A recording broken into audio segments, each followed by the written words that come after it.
The best gift you could give us is to disappear. My wife dumped me so her ex could be the real dad at my stepson's dream wedding I paid for.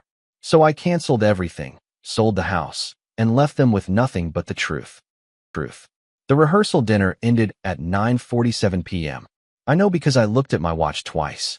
Once when the last guest trickled out into the February cold, and again when Caroline asked me to stay behind to talk about tomorrow. The venue was one of those converted barns that cost more per hour than most people make in a week. Fairy lights were strung like captured stars between the exposed beams. White roses were wilting slightly in their crystal vases, exhausted from being beautiful all night.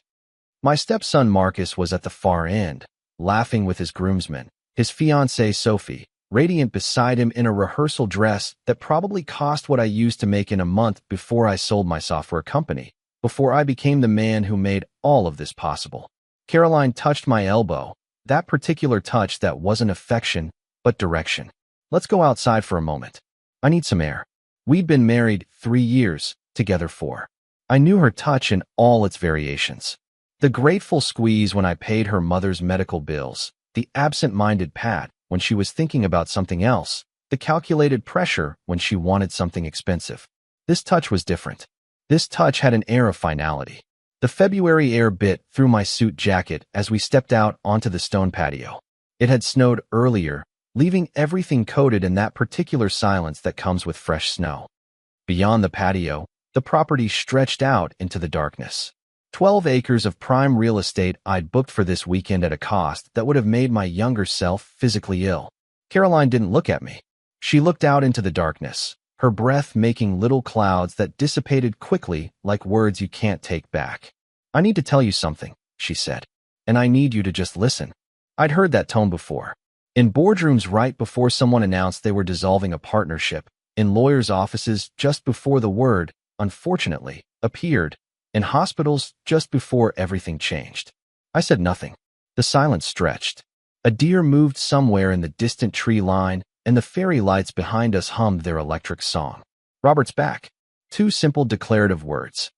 Robert, her ex-husband, Marcus's father, the man who for our entire relationship she had described as a mistake, a life lesson, a closed chapter. Robert, who'd left when Marcus was 7. Robert, who defaulted on child support payments, birthdays, and graduations. Robert, who'd been conveniently absent when I paid for Marcus's college, his first car, his apartment. This wedding he showed up 3 weeks ago. Caroline continued, still not looking at me. I was going to tell you at first, but Marcus was just so happy. They've been seeing each other talking, healing old wounds. She said healing old wounds as if quoting from a therapy session. And then I realized something. The cold was seeping through my shoes, turning my feet into blocks of ice. But I didn't move. I couldn't move. Sometimes you know that moving will make things real, and as long as you stay perfectly still, you can exist in the last moment before everything breaks. What did you realize? My voice sounded strange, too calm, like I was asking about the weather. She looked at me now, in the light spilling from the barn. Her face was half shadow, half illumination. Beautiful. I still thought she was beautiful. That was part of the problem. We were happy once, Robert and I, before the drinking, before the gambling, before it all fell apart. And now he's different, sober, stable. He's got a good job. He's been going to therapy. He wants to be a father again, a real father. He wants to be a father the day before his son's wedding. I heard the edge in my voice, as sharp as the February wind. How convenient. What perfect timing. Don't. She held up a hand. Don't make this about timing or convenience. This is about family, real family, blood. And there it was, the word that divided the world into us and them. Blood, as if the 3 years I'd spent loving her son, supporting him, celebrating him, guiding him, as if none of that could add up to the magic of shared DNA. Marcus wants his real father at the wedding, Caroline said, and each word landed like a stone in still water, sending out ripples I would feel for years. Walking me down the aisle would be Robert's role traditionally, and the father-son dance, and the toast. It all should be Robert. I looked at her, really looked at her, and I saw a stranger. Or maybe I saw her clearly for the first time. Sometimes those two things are the same. You want me to step aside? I want. She paused, choosing the words carefully. Like you choose which knife to use. The best gift you could give us to Marcus, to me, to this family, would be for you to disappear just for a little while. Let Robert step back into his place. Let us be a family again. Disappear just temporarily. I'm not saying forever. Just give us space. Let Robert and Marcus rebuild. Let us figure out what we might be again. The fairy lights hummed. The snow silence pressed in. Somewhere in the distance, a car started. Someone leaving. Someone going home to a life that made sense. You want me to disappear? I said slowly, tasting each word. From the wedding I'm paying for, from the house I bought, from the family I've supported for 3 years. We'll pay you back. She said it quickly, as if she'd rehearsed this part. In time, when Robert's on his feet, when things are settled, the house. You can have the house. I'll move out. We'll split everything fairly. Fairly. I almost laughed. I would have laughed if laughing didn't require breath and breath didn't require your chest not to be collapsing inward like a dying star. I know this is hard, Caroline said, and she actually reached out to take my hand. I pulled away. I know you love Marcus, but you have to understand. He's not yours. He was never really yours, and now his real father is back, and that changes everything. Not yours. Never really yours. I thought about Marcus at 10, crying in my arms after his little league team lost the championship. I thought about teaching him to drive, to code, to negotiate his first salary. I thought about the late-night talks about girls and purpose and what it means to be a good man. I thought about every birthday, every graduation, every single moment I had shown up. And Caroline was right. He wasn't mine. Not by blood, not legally. I'd never adopted him, though I'd wanted to. Caroline had said it wasn't necessary, that love was enough, that paperwork was just a formality. Love was enough until it wasn't. So what's the plan? I asked. My voice had gone flat, emotionless, survival mode. I recognized it from my divorce 15 years ago, from burying my father, from every single moment that life had shown me its teeth. I just leave tonight. Maybe not tonight, but tomorrow. Maybe you could say you have a business emergency. Something urgent came up. You have to fly out. You're so sorry, but it can't be helped. She was warming to the story now, building the lie in real time. That way Marcus won't feel abandoned. He'll understand. He knows how important your work is. Important enough to fund his life, not important enough to earn me a place in it. And after the wedding we'll figure it out. A separation maybe. We can tell people it was mutual, that we grew apart. No one has to know the real reason. Which is, she looked at me with something almost like pity. That I married you for the wrong reasons. That I thought security was the same as love. That I mistook gratitude for something deeper. A pause. I'm sorry, I really am. You're a good man. You deserve someone who loves you the way you deserve to be loved. The cruelty of it was how kind she tried to make it sound. As if she was doing me a favor. As if this was an act of mercy instead of a murder. I need to think, I said. The wedding's tomorrow at 4. If you're going to be gone, it has to be before noon, so Robert has time to step in. Right? Mustn't inconvenience Robert. Please, don't be bitter. This is hard on everyone. Everyone. I finally laughed. A sound like glass breaking. Yeah, this must be very hard on you. On Robert. On Marcus, who's apparently been rebuilding a relationship with his real father for 3 weeks without mentioning it to me. Very hard on everyone. I didn't want to hurt you. Well, mission accomplished. Caroline flinched. I never swore in front of her, but then she'd never asked me to disappear from my own life before, so we were both breaking new ground. I should go, I said. Check into my hotel. Tomorrow's a big day. You're staying in a hotel. It seemed appropriate to give you and Marcus space. That's what you wanted, right? Space. I walked back through the barn without looking at Marcus, without saying goodbye, without any of the rituals that mark normal endings, because this wasn't a normal ending. Normal endings have logic, have reasons that make sense in the light of day. This was a wipe. The drive back to the city was 40 minutes.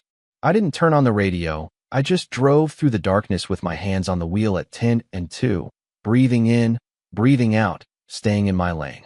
The basics, the hotel was a decent, not the luxury resort where the wedding party was staying. I'd paid for that too, but a clean chain hotel near the highway, the kind of place people sleep before they move on to something better. In the parking lot, I sat in my car and finally let myself feel it. The betrayal, the humiliation, the particular pain of being told you're replaceable by someone who's already replaced you once. My phone buzzed. A text from Marcus. Hey, amazing rehearsal dinner. You're the best. Can't wait for tomorrow. Love you, man. Love you, man. 3 weeks.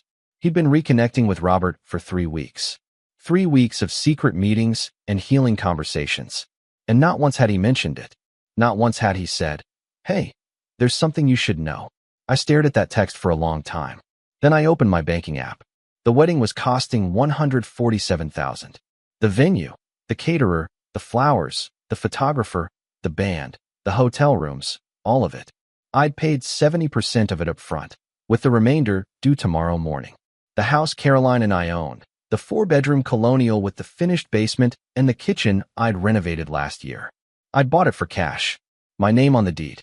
No mortgage. Marcus's college loans, which I'd paid off as a wedding gift last month, $67,000. The car I'd bought Caroline for our anniversary, $2,000. 3 years of supporting a family that wasn't mine. 3 years of playing the part of husband and father, apparently just as an understudy for the real star's return. I looked at my bank accounts, the investments and the assets and the accumulated wealth of a lifetime spent building something solid. Money I'd earned, money I'd saved, money I'd managed carefully with good decisions and long hours. And the kind of discipline that comes from growing up with nothing. Money that had bought me a place in a family that was never really mine. The hotel room smelled of industrial cleaner and other people's sleep. I lay on top of the covers, still in my suit, and watched the ceiling fan turn and turn. Perpetual motion that was going nowhere. My phone buzzed again. "Caroline, thank you for understanding. I know this isn't easy. Are you doing the right thing?" The right thing. I thought about that phrase. The right thing. It implied there was a wrong thing, an opposite, a choice. But what was the wrong thing here? Staying where I wasn't wanted. Fighting for a family that had already erased me from the story. Or maybe the wrong thing was to disappear, as she asked. To erase myself to make room for a man who had his chance and blew it. To make it easy for them to pretend I'd never mattered at all. At 2:33 a.m., I made a decision. If Caroline wanted me to disappear, I would disappear, but I would do it my way completely thoroughly. The kind of disappearance that couldn't be undone with an apologetic phone call or a promise to pay me back someday. I'd spent 3 years building their dreams. Now I would spend one night dismantling them, and what I would leave behind would be something they would never forget. The good thing about being a software engineer, a successful one, the kind who sells his company for enough money to retire at 45, is that you understand systems, you understand how things are connected, you understand that every action has a reaction, every input produces an output, and every system, no matter how complex, can be reverse engineered. Marriage, I had learned, was just another system, and I was about to perform the most elegant debugging of my life. At 3:02 a.m., I was still awake, still dressed, still staring at the ceiling of that hotel room with its water-stained tiles and the vague smell of cigarettes no amount of industrial cleaning could ever completely remove. My phone was glowing on the bedside table, a rectangle of blue light in the darkness, notifications piling up like accusations I wasn't ready to face. But I wasn't looking at my phone. I was looking at my laptop, at the spreadsheets I'd kept meticulously for 3 years, because that's what careful people do. They document, they track, they keep the receipts, even when love tells them receipts aren't necessary. Especially when love tells them receipts aren't necessary. The house, $680,000, purchased for cash 18 months ago. My name on the deed solely. Caroline had wanted to be added, but my lawyer, bless his paranoid heart, had suggested we wait until after 5 years of marriage. Just to be safe, he'd said. You'd be surprised how many second marriages don't make it past the 5-year mark. I'd thought he was being cynical. It turned out he was being realistic. The renovations Caroline had insisted on, $7,000. The kitchen with its Italian marble countertops and custom cabinetry. The master bathroom with the rainforest shower and the heated floor. The finished basement with the home theater system. Marcus loved all of it. Documented, receipted, tracked. Marcus's college loans, $7,000, paid in full 4 weeks ago. I wanted to wait until after the wedding, space it out, but Caroline had insisted it would be the perfect, early wedding gift. Now I understood why the timing was important. Robert was coming back. Better extract the maximum value before the replacement arrived. The wedding, $17,000 in total.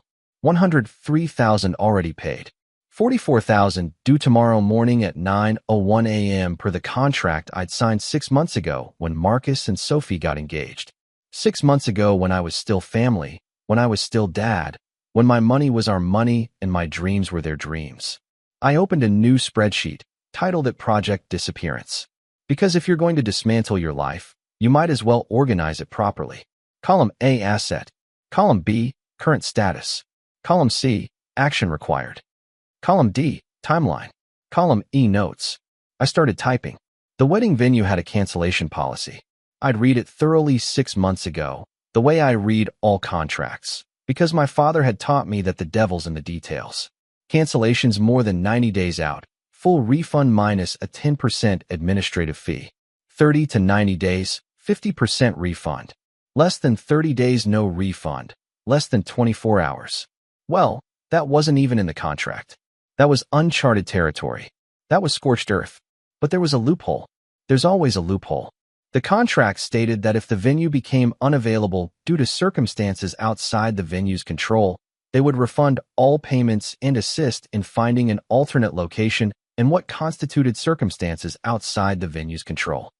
I scrolled through the contract, found it on page 7, clause 14, subsection C, including, but not limited to acts of God, infrastructure failure, loss of necessary permits or licensing or violation of health and safety codes requiring immediate shutdown.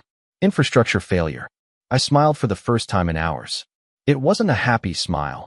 It was the smile of a man who has just found the thread that will unravel everything. At 4 a.m., I sent an email to the county health inspector's office, anonymous and untraceable, sent from a VPN routed through servers in 3 different countries. The kind of email I'd learned to send in my cybersecurity days before I built my company, when I was just some kid from nowhere teaching himself how to be invisible online.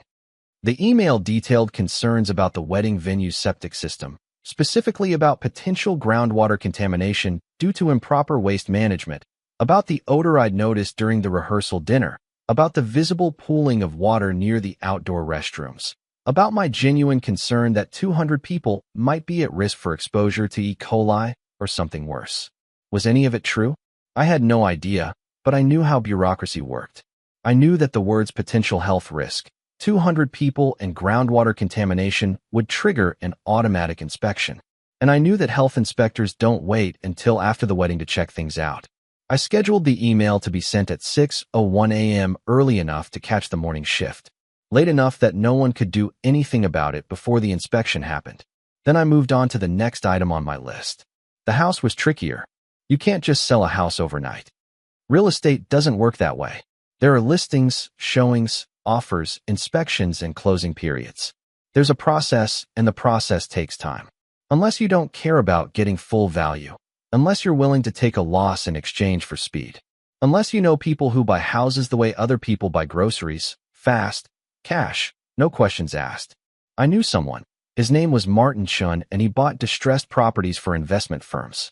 We'd worked together on a commercial real estate deal 5 years ago. He was the kind of guy who could close a deal in 72 hours if the price was right. I texted him at 4:15 a.m. I need to sell a house fast. Clean title, no mortgage, valued at $680K. I'll take $500K cash. Can you close by Monday? In California, it was only 1:15 a.m. Martin was a late worker. His reply came back in 3 minutes. You okay? No, but I will be. Can you do it? Send me the address. I'll have someone look at it in the morning. If it checks out, I can have the paperwork ready by Saturday afternoon. Saturday afternoon. Tomorrow, the wedding day. That wasn't going to happen. Do it. I sent him the address. Our address. The house where Caroline had hung pictures of us on every wall arranged just so, telling a story of happiness to anyone who visited. The house where Marcus had stayed in the guest room during college breaks, where we'd hosted Thanksgiving last year, where I'd believed I was building something permanent. Next, the car, the BMW I'd bought Caroline for our 2nd anniversary, the one she'd cried over, throwing her arms around my neck and saying, "You're too good to me. I don't deserve you." She was right. She didn't. The car was in her name, my gift to her, but the insurance was in my name. I'd paid for the full year another $400 I'd never see again. But I couldn't take it back, but I could cancel the insurance effective immediately. Let her figure out how to drive it legally. I made a note, cancel insurance. 9 a.m. tomorrow. The credit cards were easier. I had 4 cards in my name on which I'd added her as an authorized user. Combined limit of $150,000. Current balance, mostly from wedding expenses and her shopping trips. I could remove her as an authorized user with a single phone call. Note, remove Caroline from all credit cards. 9 a.m. tomorrow. The joint checking account was the simplest math of all. I put my money into it every month like clockwork. She spent it with equal reliability. Current balance, $7,000. By law, as a joint account holder, I could withdraw every last penny. And I would. Note, withdraw all funds from joint checking. 8 a.m. tomorrow before the final wedding payment was due. But that wasn't enough. None of it was enough because money was just money and taking it back was just arithmetic. What I wanted, what I needed was for them to understand, to really understand what they had done, what they had lost, who they had thrown away. I needed to leave them a message they couldn't ignore. At 5 a.m., I opened a new document and I started to write. The words came fast, like water through a broken dam, like truth through broken teeth. Dear Caroline, you asked me to disappear. You said the best gift I could give your family would be my absence. You said I wasn't really part of this family, that I never was. That blood is what matters, and I'll never have that connection no matter how many years I invest or how much I love you both. You were right about one thing. I'm going to disappear, but I'm taking my gifts with me. Consider this letter my wedding gift to Marcus. The truth he deserves to know about the mother who raised him and the stepfather who loved him. 3 years ago, I met you at that charity gala. You were beautiful, charming. You told me about your son, about raising him alone, about how hard it was, but how worth it he was. You told me about your ex-husband, the alcoholic gambler who'd abandoned you both. You cried in my arms on our 3rd date and said you'd finally found someone who understood what real love meant. I believed you. When we got married, you said you didn't want anything from me except my love. You said money didn't matter, that you'd been poor and happy before and you could be again. You said what mattered was family, building something real together. I believed that too, so I paid your mother's medical bills. $43,000. You cried and called me a hero. I bought us a house.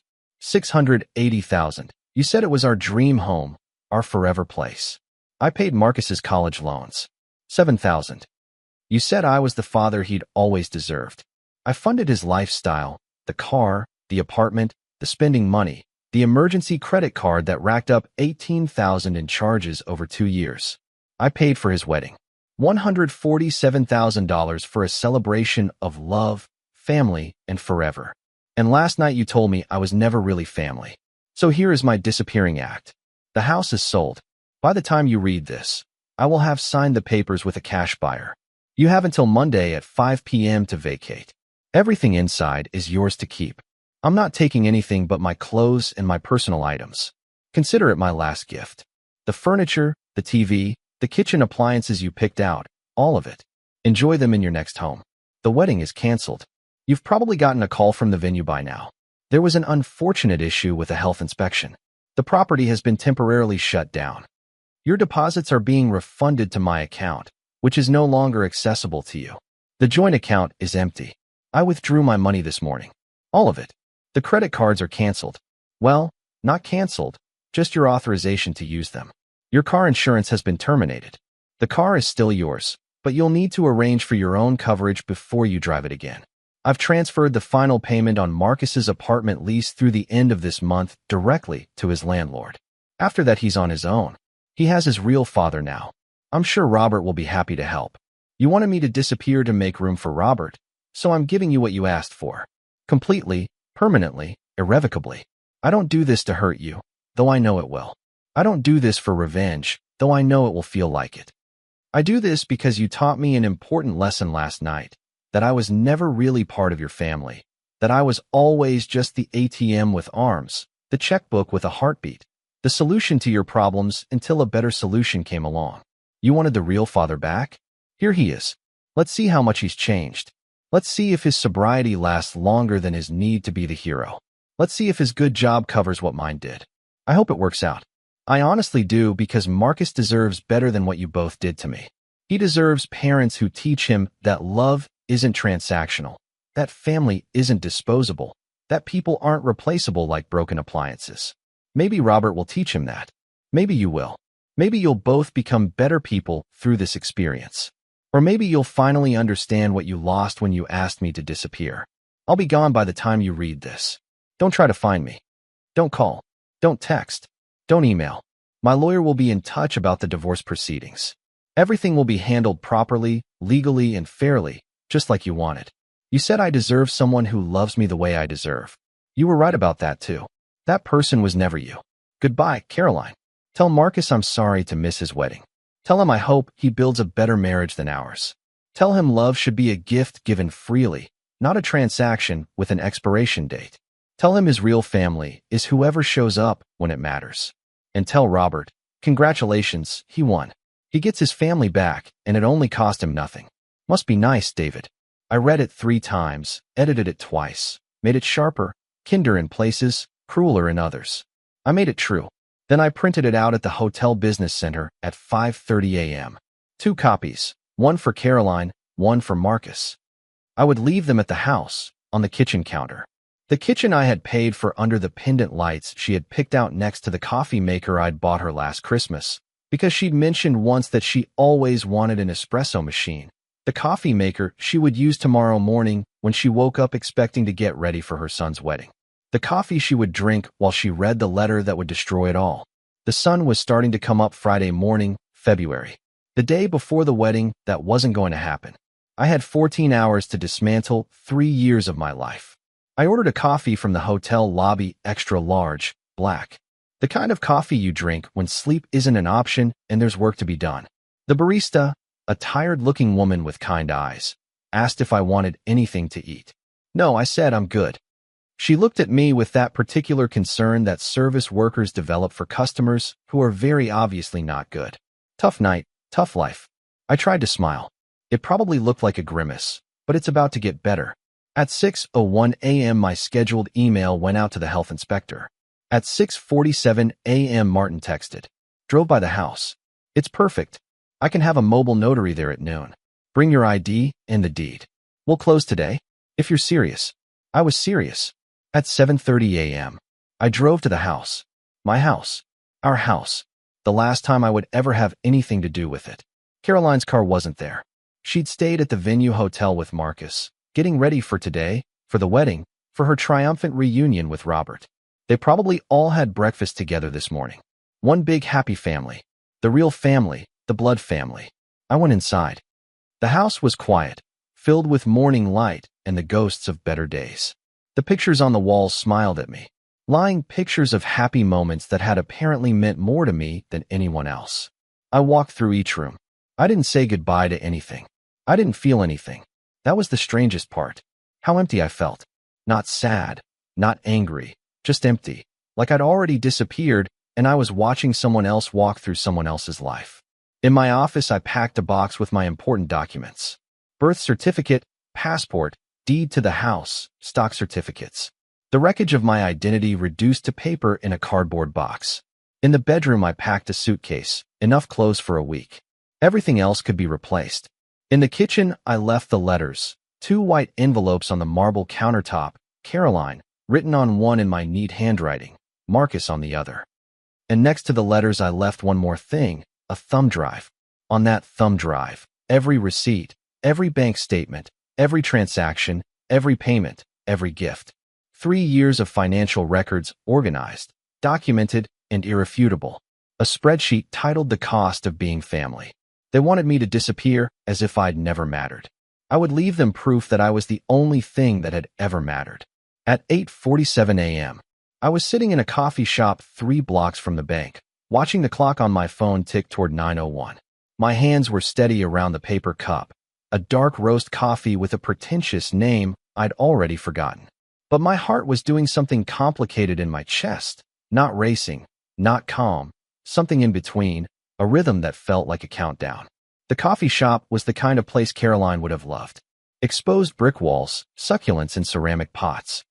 A chalkboard menu with drinks named after emotions. The Serenity with band and oat milk. The Awakening with 4 shots of espresso and your choice of existential crisis. I'd ordered the departure. Black coffee, nothing added, nothing to soften it. Two teenagers were sitting by the window, sharing headphones, laughing at something on a phone. An old man was reading a newspaper. Real paper. Real news. Something simple that smoldered. A woman in yoga pants was typing furiously on a laptop, her face a mask of concentration. Normal people having normal mornings, completely unaware that 3 blocks away, I was about to commit financial homicide. My phone buzzed. Martin, notary's on standby. He can meet you at the property at noon. Are you sure about the price? I can probably get you $550K and you give me until Wednesday. I replied, need it done today. $500K. Okay. It's your call. See you at noon. He had no idea how accurate that metaphor was. At 8:55 a.m., I left the coffee shop. The February morning was bright and bitter, the kind of cold that makes your eyes water and your breath visible. I walked the 3 blocks to the bank with my hands in my pockets, watching my breath disappear into nothing with every exhale. The bank was marble and glass with that particular hush that comes with old money and new security systems. I'd been a customer here for 20 years. They knew me, they trusted me. They'd never given me a reason to doubt that my money was safe with them. Now I was about to teach them a lesson about trust. Morning, Mr. Kurz. The teller, a young woman named Amanda, whose name tag always made me think of a girl I'd known in high school, smiled with professional warmth. How can I help you today? I need to make a withdrawal from my joint checking account. I slid my ID across the counter. All of it, her smile didn't waver, but something shifted in her eyes. The look people get when they realize they're witnessing something irregular. All of it refers to the entire balance. Yes, that's right. Let me just verify the balance. She typed, clicked, typed again. It's $7,419. That's a rather large withdrawal. Mr. Kurz, may I ask what form you'd like it in? Check. Wire transfer. Cashier's check. In my name, of course. More typing. A pause. I just need to verify. This is a joint account with Caroliners. Does she know about this withdrawal? She knows I'm going to disappear, I said. It's what she wanted. Amanda blinked. I'm sorry. Never mind. Jacob, can you please process the withdrawal? Of course. Just give me one moment. She disappeared into the back. I stood at the counter watching the other customers conduct their normal banking transactions. A man depositing a check, a woman asking about mortgage rates, everyone building their lives, one transaction at a time. Amanda came back with a manager, a man in his 50s with silver hair and the careful expression of someone trained to handle difficult situations. Mr. Kurz, I'm Robert Henley, the branch manager. He held out his hand. I shook it. Amanda tells me you're withdrawing the full balance from your joint account. That's correct. May I ask if there's a problem with our service? Anything we could have done better? Your service is fine. This isn't about the bank. I see. He didn't see anything. It's just that with joint accounts, we like to ensure both parties are aware of large transactions. It's policy to protect everyone involved. The account is in my name and my wife's. I have the legal right to withdraw any amount I choose. Is that correct? A pause. That's correct. Then please process the withdrawal. Robert Henley's mouth tightened slightly. Of course, Amanda will take care of it. I just wanted to make sure everything was in order. Everything is in perfect order. It took them 15 minutes to process it. 15 minutes of typing and printing and verifying. And that particular tension that comes when everyone knows something is wrong, but no one can say exactly what. Amanda handed me the cashier's check with a smile that didn't reach her eyes. Is there anything else we can help you with today? Yes. I need to remove Caroline Kurz as an authorized user from these credit card accounts. I handed her a list I prepared. 4 cards, 4 account numbers. Effective immediately. Her smile finally broke. Mr. Kurz, perhaps you should speak with your wife before I spoke with her last night. She was very clear about what she wanted. I'm just following her instructions. They called another manager. More questions, more carefully worded concerns. More are you sure about this couched in professional banking language. But in the end they had to do what I asked. The cards were in my name. The accounts were mine. Caroline had been added as a convenience, as a gift, as an expression of trust. Trust is easy to give. It's taking it back that requires paperwork. At 9:47 a.m., I was back in my car. A cashier's check for $47,419.16 in my wallet and 4 credit cards that no longer worked for Caroline. Step 1, complete. My phone rang. Unknown number. I let it go to voicemail. Then another call, Another unknown number. I turned the phone off completely. At 10:15 a.m., I was in a lawyer's office.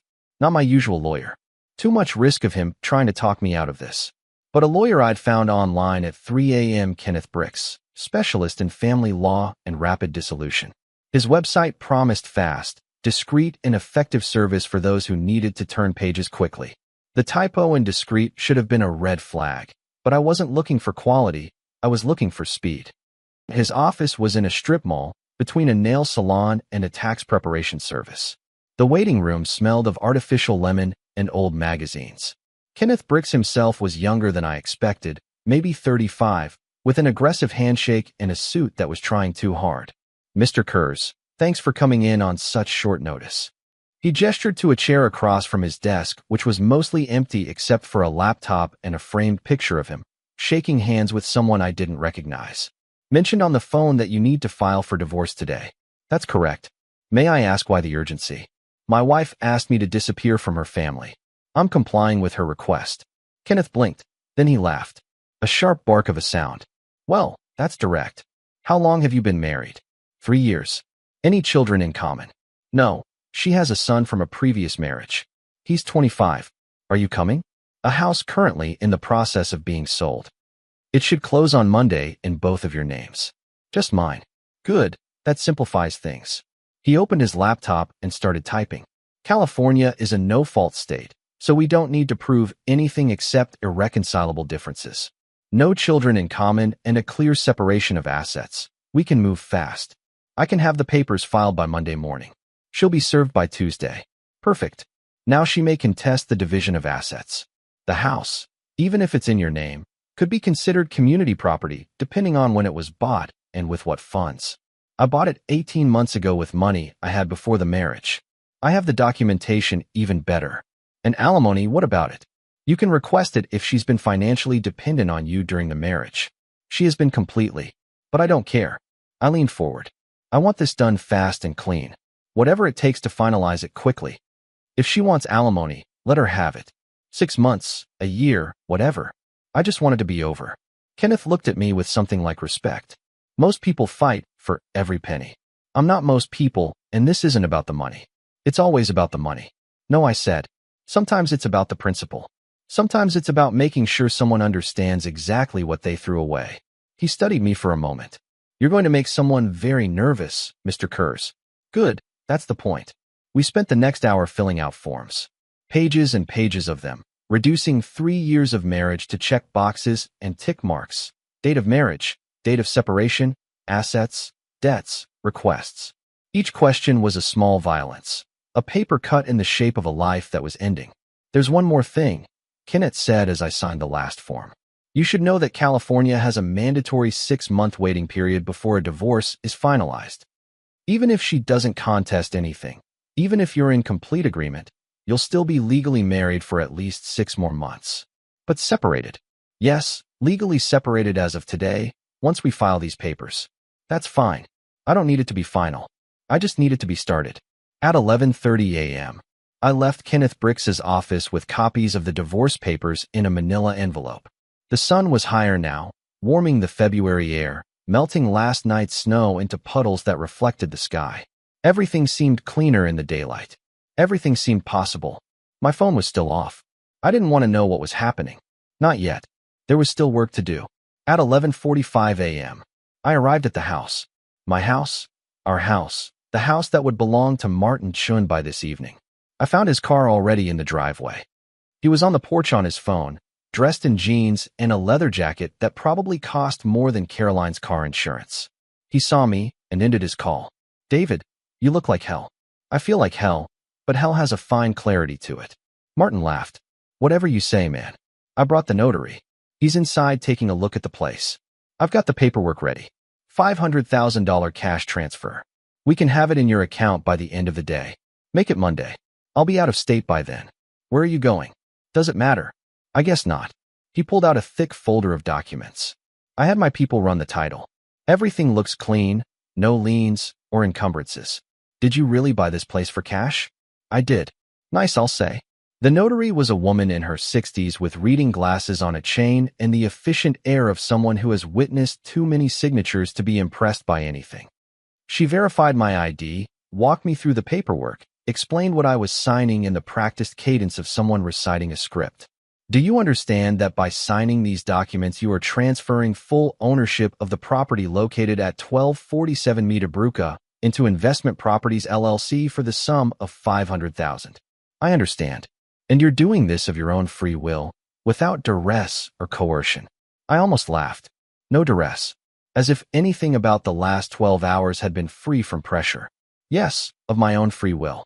Then, sign here, here, and initial here. I signed, initialed, signed again. Each signature was an amputation, removing another piece of the life I had built. The house where I had been happy, the home I had believed in forever. It took 30 minutes. 30 minutes to undo 18 months. 30 minutes to turn permanence into past tense. When it was done, Martin shook my hand. Pleasure doing business with you. Sorry it had to be under these circumstances. Are you? What? Are you actually sorry, or is that just something people say? He considered. I don't know what happened to you, David. But whatever it was, it must have been bad. So yeah, I'm sorry. No one sells a house like this unless they're running from something or towards something. Take care of yourself. Okay, I'll try. I had an hour before Caroline would be back at the house, an hour before she'd walk into the kitchen and find the letters, an hour before everything detonated. I walked through the house one last time. The living room with its custom bookshelves, still filled with books Caroline had never read, but insisted we display. The dining room with the 8-person table where we'd hosted exactly 2 dinner parties in 3 years. The master bedroom with the quinces bed and the memory foam mattress Caroline had said would be life-changing.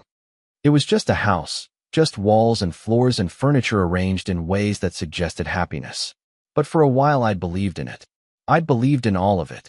In the office I took one last thing. A picture from my desk drawer. Not a picture of Caroline, not a picture of Marcus. A picture of my father taken 6 months before he died. He was standing in front of the hardware store he'd owned for 40 years, wearing his work shirt with Van embroidered over the pocket, smiling his quiet smile. My father had taught me everything about being a man except how to recognize when people were using you. He believed in hard work, keeping your word, and taking care of your family. It would have broken his heart what Caroline had done, or maybe he would have seen it coming. Maybe I was the only one blind enough not to. I tucked the picture into my jacket pocket along with the cashier's check, the divorce papers, and the deed that was no longer mine. At 12:47 p.m., I closed the door to 1247 Meadowbrook for the last time. I dropped the keys through the mail slot, and I walked to my car without looking back. Because that's the thing about disappearing. You can't do it halfway. You can't leave a foot in the door. You have to commit. You have to walk into the unknown and trust that whatever is on the other side has to be better than what you left behind. My phone was still off.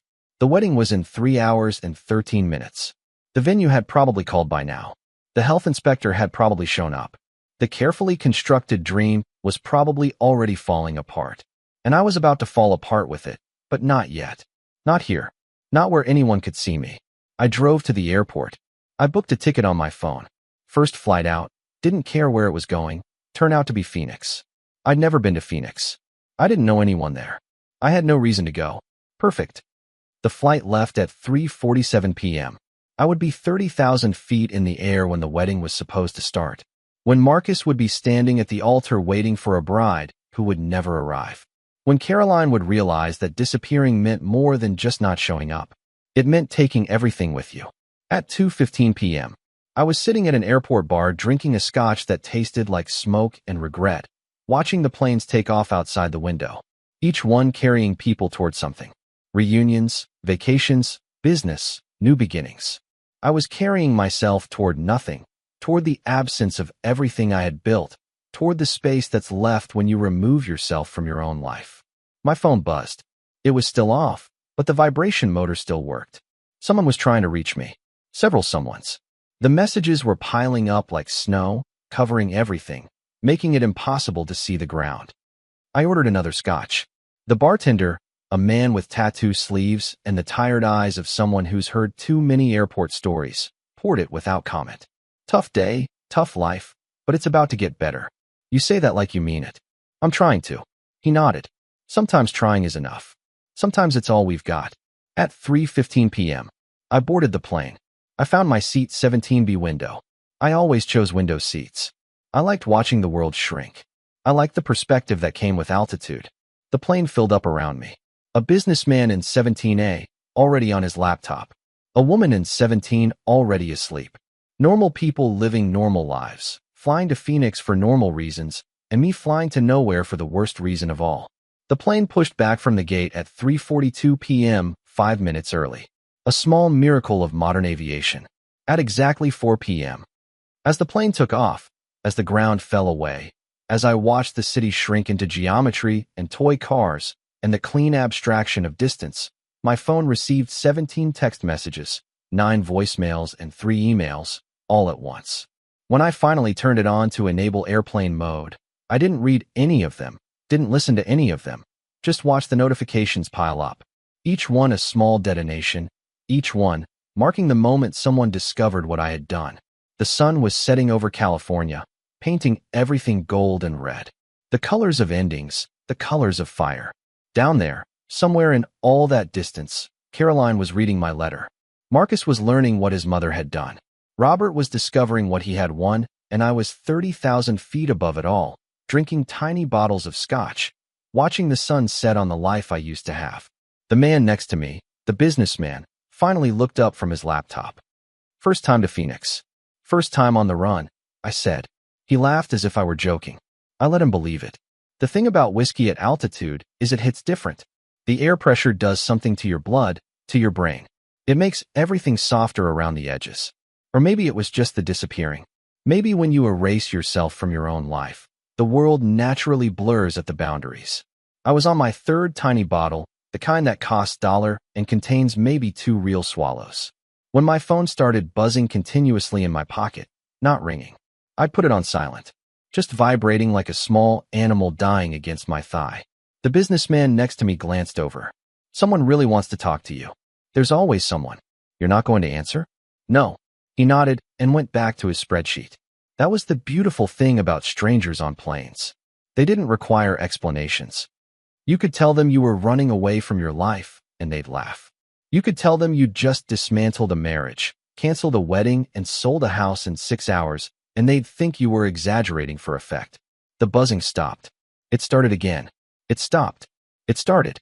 I pulled out my phone. Airplane mode was on, but I'd connected to the in-flight Wi-Fi. 3 for the privilege of staying connected to the disaster I'd left behind. Masochism in the digital age. The text messages had grown to 47. The voicemails to 15. My email inbox showed 93 unread, though most of those were probably spam and bank notifications. I opened the texts. I didn't read them, just scrolled, watching the names fly by. Caroline, Marcus. Caroline. Unknown number. Marcus. Caroline. Caroline. Caroline. Another unknown number. Probably Robert, though I'd never had his number. Caroline's mother. Marcus's fiancée, Sophie. Caroline's sister, Jennifer, whom I'd seen exactly twice and who had never texted me in 3 years. Everyone had opinions now. Everyone had something urgent to say to the man who disappeared. I clicked on the first text from Caroline sent at 1:47 p.m. Where are you? The venue called. They said there's a health inspection. They're shutting it down. Call me right now. 1:53 p.m. David, this isn't funny. They're saying we can't have the wedding here. They're refunding everything to your account. Your account? What did you do? 2:08 p.m. I'm at the house. Where are you? Your clothes are gone. What the hell is going on? 2:01 p.m. I found your letter. Just that. I found your letter. For words that carried the weight of everything breaking at once. Then nothing for 23 minutes. I imagined her reading it again. The words sinking in, the reality dawning. The moment of understanding that I had meant every single word. 2:34 p.m. You sold the house. You can't sell the house. That's my house. We live there. 2:36 p.m. Call me, please. We can fix this. Whatever you think I said, whatever you think I meant, we can talk about it. 2:41 p.m. The bank called me. They said you withdrew all the money. They said you removed me from the credit cards. David, what the hell? 2:47 p.m. Marcus is having a panic attack. His wedding is ruined. His wedding. Deb, how could you do this to him? He never did anything to you. That one made me laugh, a sharp, bitter sound that made the businessman look over again. Marcus never did anything to me, except spend 3 weeks secretly rebuilding a relationship with his real father. Except let his mother orchestrate my removal. Except accept every gift, every payment, every act of love without once wondering if maybe the man paying for it all deserved to know he was about to be replaced. But sure, he never did anything. I kept scrolling. 3:03 p.m. You're not on the passenger list for any of the airports. Where are you? Answer me. How did she check the passenger lists? Then I remembered, her sister Jennifer worked for the TSA. Of course, everyone was getting involved now. Everyone was suddenly very concerned about where I had gone. 3:15 p.m. Robert wants to talk to you. I bet he does. 3:28 p.m. I'm calling your lawyer. This is illegal. You can't just sell a house without your wife's permission. You can't just cancel a wedding. You can't just destroy people's lives because you're having a tantrum. A tantrum. 3 years of my life reduced to a tantrum. I drank the rest of the tiny bottle of scotch and ordered another. 3:41 p.m. Sophie's mother is threatening to sue you for emotional distress. Her daughter is a wreck. 200 people are trying to figure out what to do. The caterer wants to know if they should still prepare the food. The band wants to know if they're still getting paid. The photographer is asking if we want to reschedule. I don't know what to tell anyone because my husband has disappeared and won't answer his phone. Its husband I thought legally separated as of this morning. The papers were probably already in the system. Kenneth Bricks may have been a strip mall lawyer with questionable spelling, but he'd promised speed and he'd delivered. 3:47 p.m. I never said I didn't love you. I stared at that text for a long time. I read it 5, 10 times. I tried to find the truth in it, the sincerity, the thing that would make any of this make sense. I never said I didn't love you. No, she just said I wasn't really family, that blood was what mattered, that the best gift I could give them would be my absence. She'd said everything except I don't love you. As if the specific words were what mattered and not the meaning behind them. As if there was a difference. I scrolled to Marcus's texts. 2:52 p.m. Dude, what's going on? Mom's freaking out. The wedding venue closed. Can you call me? 3:18 p.m. I just read your letter. I don't understand why you're doing this. Why now today? 3:34 p.m. Mom really told you those things about disappearing. It doesn't sound like her. Are you sure you didn't misunderstand? I misunderstood. The best gift you could give us would be to disappear. I misunderstood. He's not yours. He was never really yours. I misunderstood. 3 weeks of secret meetings with his real father. Maybe I did. Maybe I'd spent 3 years misunderstanding everything. 3:56 p.m. Sophie's crying. Her dream wedding is ruined. Her parents flew in from Boston. People are here from all over the country. What am I supposed to tell them? Tell them the truth, I thought. Tell them your mother decided she wanted your real father back. Tell them I was just holding his place until he returned. Tell them love is temporary and family is conditional and money is the only real thing. Tell them anything. It didn't matter anymore. The flight attendant appeared with my 4th scotch.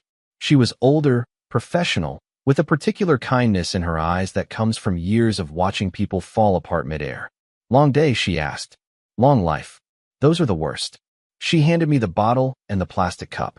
This one's on me. You look like you need it. That obvious. Honey, I've been doing this for 27 years. I can spot a runaway at 30 rows. Whatever you're running from, I hope wherever you're running to is better. It has to be. Law of averages. She patted me on the shoulder and moved on, dispensing peanuts and sympathy with equal efficiency. I poured the scotch, watched it catch the light. I thought about Caroline finding the thumb drive. Had she found it? Plugged it in, opened the spreadsheet titled The Cost of Being Family. I'd spent 2 hours building that spreadsheet at 3 a.m., organizing 3 years of financial records into something undeniable. Every payment, every gift, every expense categorized, dated, annotated. Row 1. Caroline's mother's medical bills. 3,000. You cried and called me your hero. Row 2. House down payment. 680,000. You said it was our forever home. Row 3. Kitchen renovation. 2,000. You picked out every detail. Row 4. Master bath remodel. $5,000. You said the heated floors were a dream come true. Row 5. Marcus's college loans. $67,000. You said it was the father he'd always deserved. 143 rows. 3 years of documented generosity. 3 years of being family detailed. 3 years of love reduced to a balance sheet. Total $47,082, almost $1 million. That's what it cost to be family to people who never really considered you family at all. I'd included a note at the end of the spreadsheet. This is not an invoice. You don't owe me anything. This is just so you understand exactly what you threw away when you asked me to disappear. These aren't transactions. They're proof that I was here, that I mattered, that I loved you both enough to give you everything, and you loved me just enough to replace me the moment something better came along. I hope Robert is worth it. My phone buzzed again. Unknown number. I answered without thinking. The scotch had made me bold. David Kurz. Mr. Kurz, this is Robert Mishi, Marcus's father. His voice was deep, confident, the voice of a man who had won something. I think we should talk. There's nothing to talk about. I think there is. I think you're acting out of hurt and anger, and I get that, but you're hurting innocent people. Marcus didn't do anything to you. Sophie didn't do anything to you. 200 wedding guests didn't do anything to you. I know. I'm the villain in this story, the guy who ruined everything. I laughed. That's funny. Last night, I was the hero. This morning, I'm the villain. Must be some kind of record. Could you fix this? You could. Could what? Unsell the house. Unwithdraw the money. Magically uncancel the wedding or wait. Do you want me to pay for everything again? That's true. You want me to fund the wedding so you can play father of the groom? Silence. Then that's not fair. You're right. What's fair is you abandoned your son for 18 years. You missed every important moment of his life, and now you waltz back and like nothing happened and take credit for the man he became. That's fair. What's unfair is I paid for him to become that man and got discarded for my trouble. Caroline made a mistake. She knows that now. She was confused, emotional.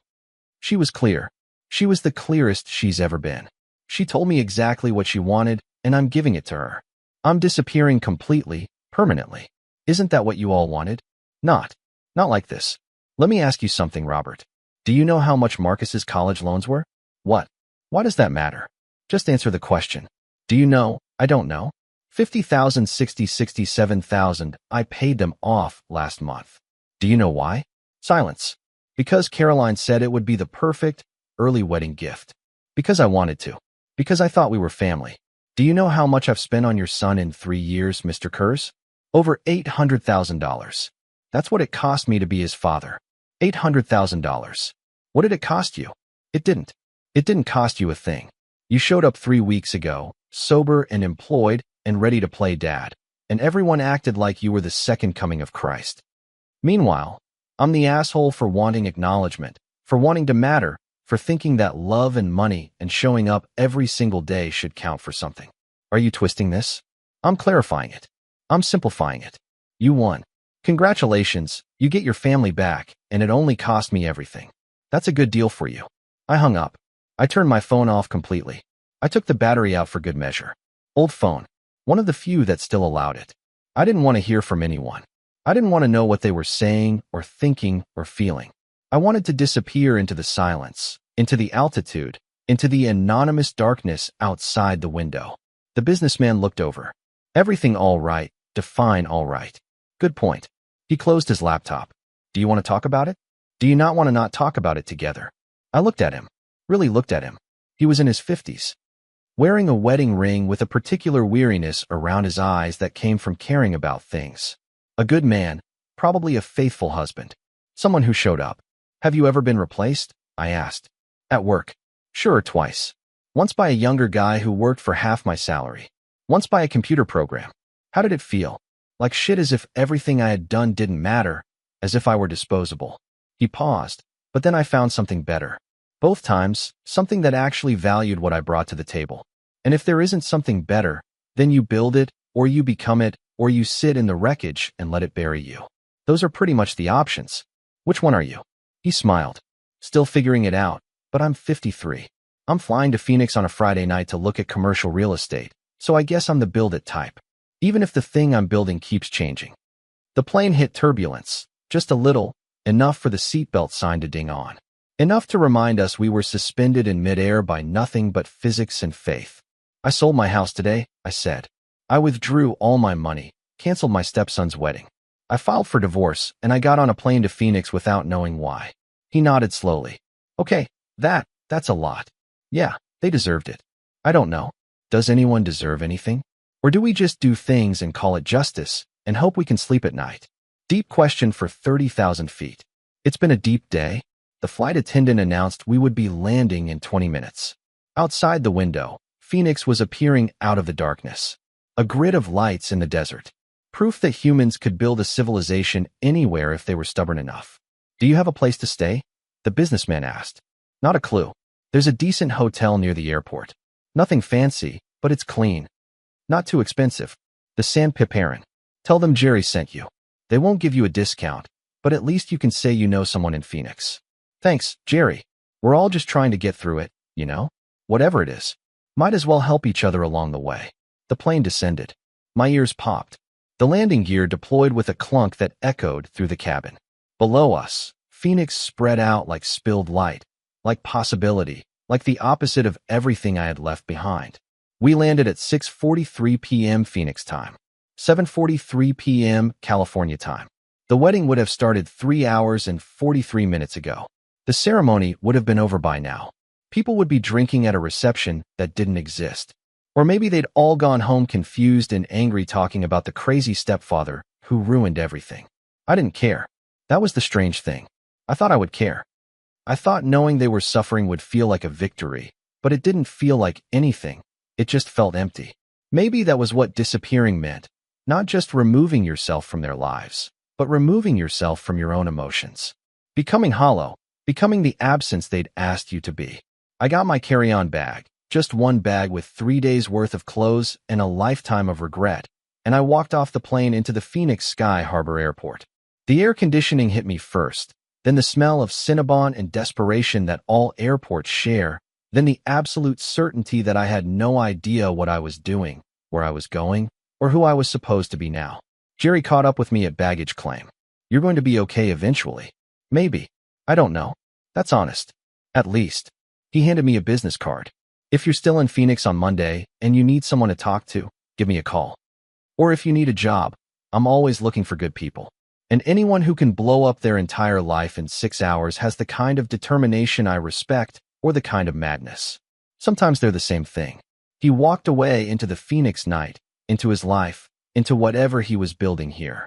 I stood at baggage claim, even though I had no checked bags, and watched people reunite. Families, couples, friends. Everyone had someone. Everyone belonged somewhere, except me. I belonged to the disappearance now, to the space between things, to the life I had chosen when I walked away from the life that didn't want me. At 7:15 p.m., I checked into the Sandpiparan. Jerry was right. It was decent, clean, anonymous. The kind of place where no one asks questions and everyone is running from something. The desk clerk, a young guy with stretched earlobes and a name tag that read Brandon, barely looked at me. How many nights? I don't know. We need at least one night to check you in. Then one night. I'll decide the rest tomorrow. He handed me a key card. Room 237. 3rd floor. Ice machine's broken, but there's a 7-Eleven next door. Checkout's at 11. I took the key in my bag and walked to the elevator. I watched the numbers climb. 1, 2, 3. Each floor, another layer removed from ground level. Another layer removed from reality. Room 237 smelled of cleaning products and sadness. Double bed, television bolted to the wall. Bathroom with a shower tub combo and tiny bottles of shampoo. A window that looked out onto the parking lot. I sat on the bed and looked at my dead phone, the battery separate on the bedside table, the device that connected me to everyone I had left behind. I could turn it on. I could read the rest of the messages. I could call Caroline back. I could fix this, whatever fixing meant. I could apologize. I could negotiate. I could find some middle ground where everyone won a little and lost a little, and we all pretended it was okay. Or I could stay disappeared. I chose disappeared. I lay back on the bed, stared at the ceiling, listened to the sounds of other people's lives through the thin walls, television, conversation, the rhythmic thud of what was either very enthusiastic exercise or very disappointing sex. Somewhere in California, Caroline was figuring out how to explain this to everyone. Marcus was mourning his ruined wedding. Sophie was crying. Robert was probably feeling very heroic, comforting everyone, stepping into the role of patriarch. And I was in Phoenix alone, with no plan and no purpose and nothing but the certainty that I was never going back. The desert night pressed against the window. Dry, hot, alien, perfect. I didn't sleep. That's not entirely true. I drifted in and out of something that resembled sleep, but it was the kind that leaves you more exhausted than staying awake. The kind where you're aware of every sound, every shift of light under the door, every car that pulls into the parking lot at 2 a.m. and 3 a.m. and 4 a.m. The kind where your brain won't stop doing the math. $47,000. 3 years. 192,000 words of I love you. What had Caroline said? 1,095 days of being Marcus's father. 4,368 hours of believing I belonged. The arithmetic of a life reduced to numbers that didn't add up to anything. At 5:47 a.m., I gave up on sleep entirely. I took a shower in water that never got quite hot enough under a shower head that sputtered like it was dying. I dressed in the same clothes I'd worn on the plane. Jeans, a button-down shirt, the jacket with my father's picture still in the pocket. The mirror showed me a stranger. Same face, same eyes, but something fundamental had changed. I looked hollowed out, scoured clean, like someone had reached in and removed all the essential parts, leaving only the shell. This is what disappearing looks like, I thought. This is who you become when you erase yourself. Like someone had reached in and removed all the essential parts, leaving only the shell. This is what disappearing looks like, I thought. This is who you become when you erase yourself. The hotel offered a continental breakfast in a room off the lobby. I went down at 6:15 before the business travelers and the families emerged, before I had to watch other people be normal together. The breakfast was what you'd expect. Watery coffee, waxy pastries, a waffle iron no one had cleaned properly, fruit that had been cut days ago and left to weep in plastic containers. I had coffee and a banana that had already started to brown, and I sat in a corner as far from the door as possible. A television mounted on the wall played the morning news with the sound off. Stock prices scrolling, weather maps, a perky anchor smiling about something. The world was continuing as if yesterday hadn't happened, as if someone's entire life hadn't detonated in 6 hours. My dead phone was on the table next to my coffee. Still disassembled, still silent. The battery, and next to it like an accusation. I could turn it on. I should turn it on. There were probably important messages, legal things, bank things, things that required adult attention and responsible decision-making. But responsibility was what got me here. Responsibility and love and showing up and doing the right thing. 3 years of being responsible had earned me the privilege of being disposable, so screw responsibility. A woman came into the breakfast room. Early 60s, wearing a TSA uniform with her hair pulled back in a tight bun. She poured herself coffee, grabbed 2 muffins, and sat 3 tables away. We made the kind of eye contact that strangers make that says, I acknowledge your existence, but I won't intrude on your suffering. She looked tired, night shift tired, been doing this too long tired. The kind of tired I felt in my bones. Long night? She asked after a minute. Long life. She smiled. I know that feeling. Just getting in. Last night from California, business or pleasure, neither, just away. She nodded as if that made all the sense in the world. Maybe in Phoenix it did. Maybe Phoenix was full of people who had come here just to be away from somewhere else. You picked a good city to disappear into, she said. No one asks too many questions here. Everyone's from somewhere else. Everyone's running from something or towards something. Usually both. You sound like you know what you're talking about. 23 years in Phoenix. I smile. I know that feeling. Just getting in last night from California. Business or pleasure? Neither, just away. She nodded as if that made all the sense in the world. Maybe in Phoenix it did. Maybe Phoenix was full of people who had come here just to be away from somewhere else. You picked a good city to disappear into, she said. No one asks too many questions here. Everyone's from somewhere else. Everyone's running from something or towards something. Usually both. You sound like you know what you're talking about. 23 years in Phoenix. I came here after my divorce. I thought I'd stay 6 months. I'm still here. She took a sip of her coffee. The heat grows on you. The space. The way you can reinvent yourself. And no one cares who you used to be. Who was that? Someone who thought love was enough. Someone who believed in forever. Someone who didn't know that people could just stop loving you for no reason or for reasons they would never tell you. She looked at me. Really looked at me. You have the look. What look? Like someone just explained to you how the world really works and you're not sure you can live in it. I laughed. It came out strangled. That's accurate. Yeah, I thought so. She stood up, gathered her things. A piece of advice from someone who's been through it. Give it time, not to heal. That's bullshit. Time doesn't heal anything, but time to figure out who you are without them, without whatever you were before. That's the hard part, learning how to be a person again. How long did it take you? I'll let you know when I figure it out. She smiled. Good luck with your disappearing. She left. I sat there with my cold coffee and my disassembled phone. And the particular loneliness that comes from knowing that everyone who used to care about you is probably better off without you. At 7:30 a.m., I reassembled my phone. I didn't turn it on. I just put the battery back in, snapped the cover on, made the device whole again. I held it in my hand like a grenade with an uncertain timer. Then I turned it on. The boot-up sequence seemed to take forever. The logo, the loading screen, the home screen appearing with its background photo. A picture of Caroline and me on our wedding day. Both of us smiling like people who didn't know what was coming. I should change that picture. I should have changed it yesterday, but yesterday I was too busy destroying everything to care about phone backgrounds. The notifications started immediately. 127 text messages, 29 voicemails, 156 emails. The phone buzzed continuously for 30 seconds, trying to deliver all the messages at once, trying to force me to acknowledge the mess I'd created. I opened the texts. I started with the most recent and scrolled backward in time, watching the anger evolve. Caroline, 11:47 p.m. last night. I know you're reading this. I know you're ignoring me. Fine, but you should know Marcus is a wreck.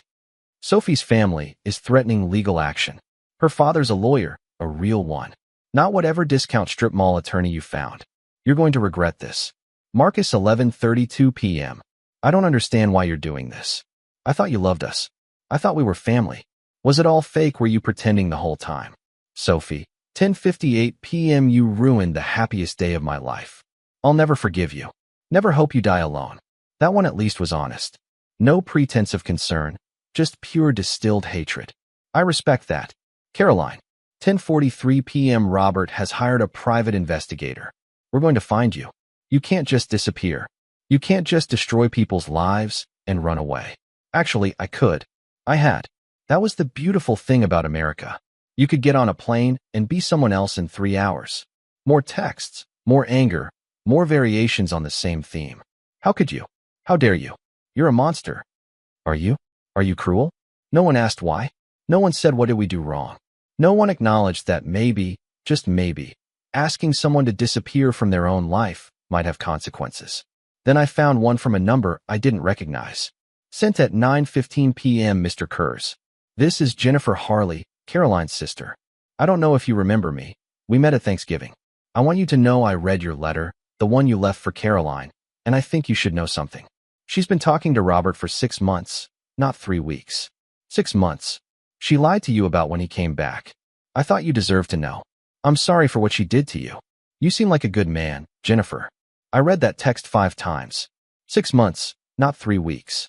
6 months, 6 months of planning, 6 months of secret meetings, 6 months of orchestrating my removal while I paid for Marcus's loans and the wedding and believed we were family.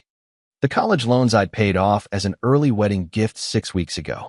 Was that timing a coincidence, or had Caroline meant to extract that final payment before Robert stepped back into his role? The house renovations she'd insisted on finishing in January, the kitchen, the bathroom, the basement theater, making sure everything was perfect before she asked me to leave. The wedding itself, scheduled for February instead of June as Sophie had originally wanted, Caroline had said it was because the venue had a cancellation and it was too good to pass up. But maybe it was because Robert was ready, because the timeline was set, because they needed me out, and this was the deadline. Everything clicked into place. Every decision, every timeline, every single moment I'd thought was love was actually calculation. I'd been played comprehensively, professionally from the beginning. The phone rang. Caroline, I watched it ring. I watched her name flash on the screen over our wedding picture. I let it go to voicemail. It rang again, Marcus. This time again, I let it ring. Then a text from Caroline. I know you're online. I can see you read my messages. Answer the phone. Right now, my first communication since I'd disappeared. 6 months. Jennifer told me. 6 months you were planning this. While I was paying for everything, while I was loving you both. 6 months. The reply came back immediately. It's not what you think. Then explain it. Explain how 6 months of lying is not exactly what it looks like. 3 minutes passed. The dot of her typing appeared and disappeared. Appeared and disappeared. She was writing something, deleting it, writing again, trying to find words that would make this okay. Finally, I was confused. Robert came back, and I didn't know how to feel. I didn't know what to do. I needed time to figure it out. You needed time to make sure he was stable before you discarded me. That's not fair. You're right. What's fair is I supported your family for 3 years while you secretly rebuilt your relationship with your ex. That's definitely fair. We can fix this. Come home. We'll talk. We'll figure it out. There is no home. I sold it. Remember? You have until Monday at 5 p.m. to vacate. Martin Chen owns it now. You can't do that. That's my house. Check the deed. It was never your house. It was mine. I bought it. I paid for it. My name on every document. You just lived there. Like you lived off me. Like I was just the bank account that happened to have feelings. I loved you. No, you loved what I could give you. There's a difference. My coffee had gone cold. The breakfast room had filled up. Families with kids. Business travelers checking phones. A group of what looked like college students on some kind of trip. All of them living their normal Friday morning lives. All of them living in a world where love meant something. Caroline called again. This time I answered. Don't hang up, she said immediately. Please, just listen. I'm listening. You're right about some of it. Robert came back 6 months ago, and yes, I should have told you. But I didn't know what it meant. I didn't know if he was serious, if he'd changed. I was protecting myself, protecting Marcus. From what? From the man who'd been protecting you both for 3 years, from getting hurt again, from trusting too soon. You don't know what it was like when Robert left, what it did to Marcus, what it did to me. You're right, I don't. Because you never told me. You told me he was a drunk and a gambler who abandoned you. You made him sound like a monster. And now he's the hero, and I'm the monster. Funny. How does that work? He changed. He got sober. He went to therapy. He apologized. He wanted to be a father again. And you let him for 6 months, while I paid off Marcus's college loans, while I funded his wedding, while I believed we were family. Did you laugh about it when you were with Robert? Did you laugh about the stupid stepfather who didn't know he was being replaced? We never laughed. Never. It wasn't about hurting you. Then what was it about? Silence. Long enough that I thought she'd hung up. Then it was about getting back what I lost. Robert was my first love, the father of my child. We had 15 good years before it all fell apart. And when he came back, sober and stable and wanting to try again, I couldn't just ignore that. I couldn't pretend those 15 years didn't matter. And our 3 years, those didn't matter. They did matter. They matter, but it's not the same. You have to understand. What I understand is that you asked me to disappear. That's what you wanted. That's what you said. The best gift you could give us would be to disappear. Your exact words. So I'm giving you that gift completely. You're welcome. I didn't mean it like that. I didn't mean forever. I just meant. You meant you wanted me out of the way so Robert could take my place. You wanted me to step aside gracefully to make it easy for you. To erase myself without causing trouble? Well, I'm erased. Mission accomplished. Be wedding. You destroyed Marcus's wedding. Sophie's family didn't pay for any of it. I paid for all of it. The venue, the catering, the band, the photographer, the flowers, the cake, everything. So I canceled what I paid for. They're welcome to plan a new wedding. Robert can pay for it. That's what fathers do, right? They pay for their kids' weddings. He has his chance now. He doesn't have that kind of money. Not my problem. You're being cruel. I'm being absent. It's what you asked for. Cruel would be staying. Cruel would be showing up at the wedding and making a scene. Cruel would be telling everyone the truth about why it was canceled. I just disappeared like you wanted. If that feels cruel, maybe you should examine why. I could hear her crying now. Soft, calculated sounds. The crying she did when she wanted something it used to work on me. Used to make me want to fix everything. Make her happy. Be the hero who solved all the problems. Now it just sounded like manipulation. Where are you? She asked. At least tell me that. Tell me you're safe. I'm safe. I'm away. That's all you need to know. Are you coming back? To what? To the house I sold? To the family that's not mine? To the wife who's been planning my replacement for 6 months? No. Caroline, I'm not coming back. What about your things, your furniture, your books? Keep them, sell them, burn them. I don't care, they're just things. Everything important is already gone. Deb, I hung up. I turned the phone off again. I sat in the Sanapering breakfast room with my cold coffee and my dismantled life, and I felt absolutely nothing. That was the strangest part. I thought I would feel vindicated, victorious, some kind of satisfaction in making her suffer the way she had made me suffer. But I just felt empty, like I'd won a fight no one wanted to be in, like I'd proven a point that didn't matter. The college students at the next table were laughing at something.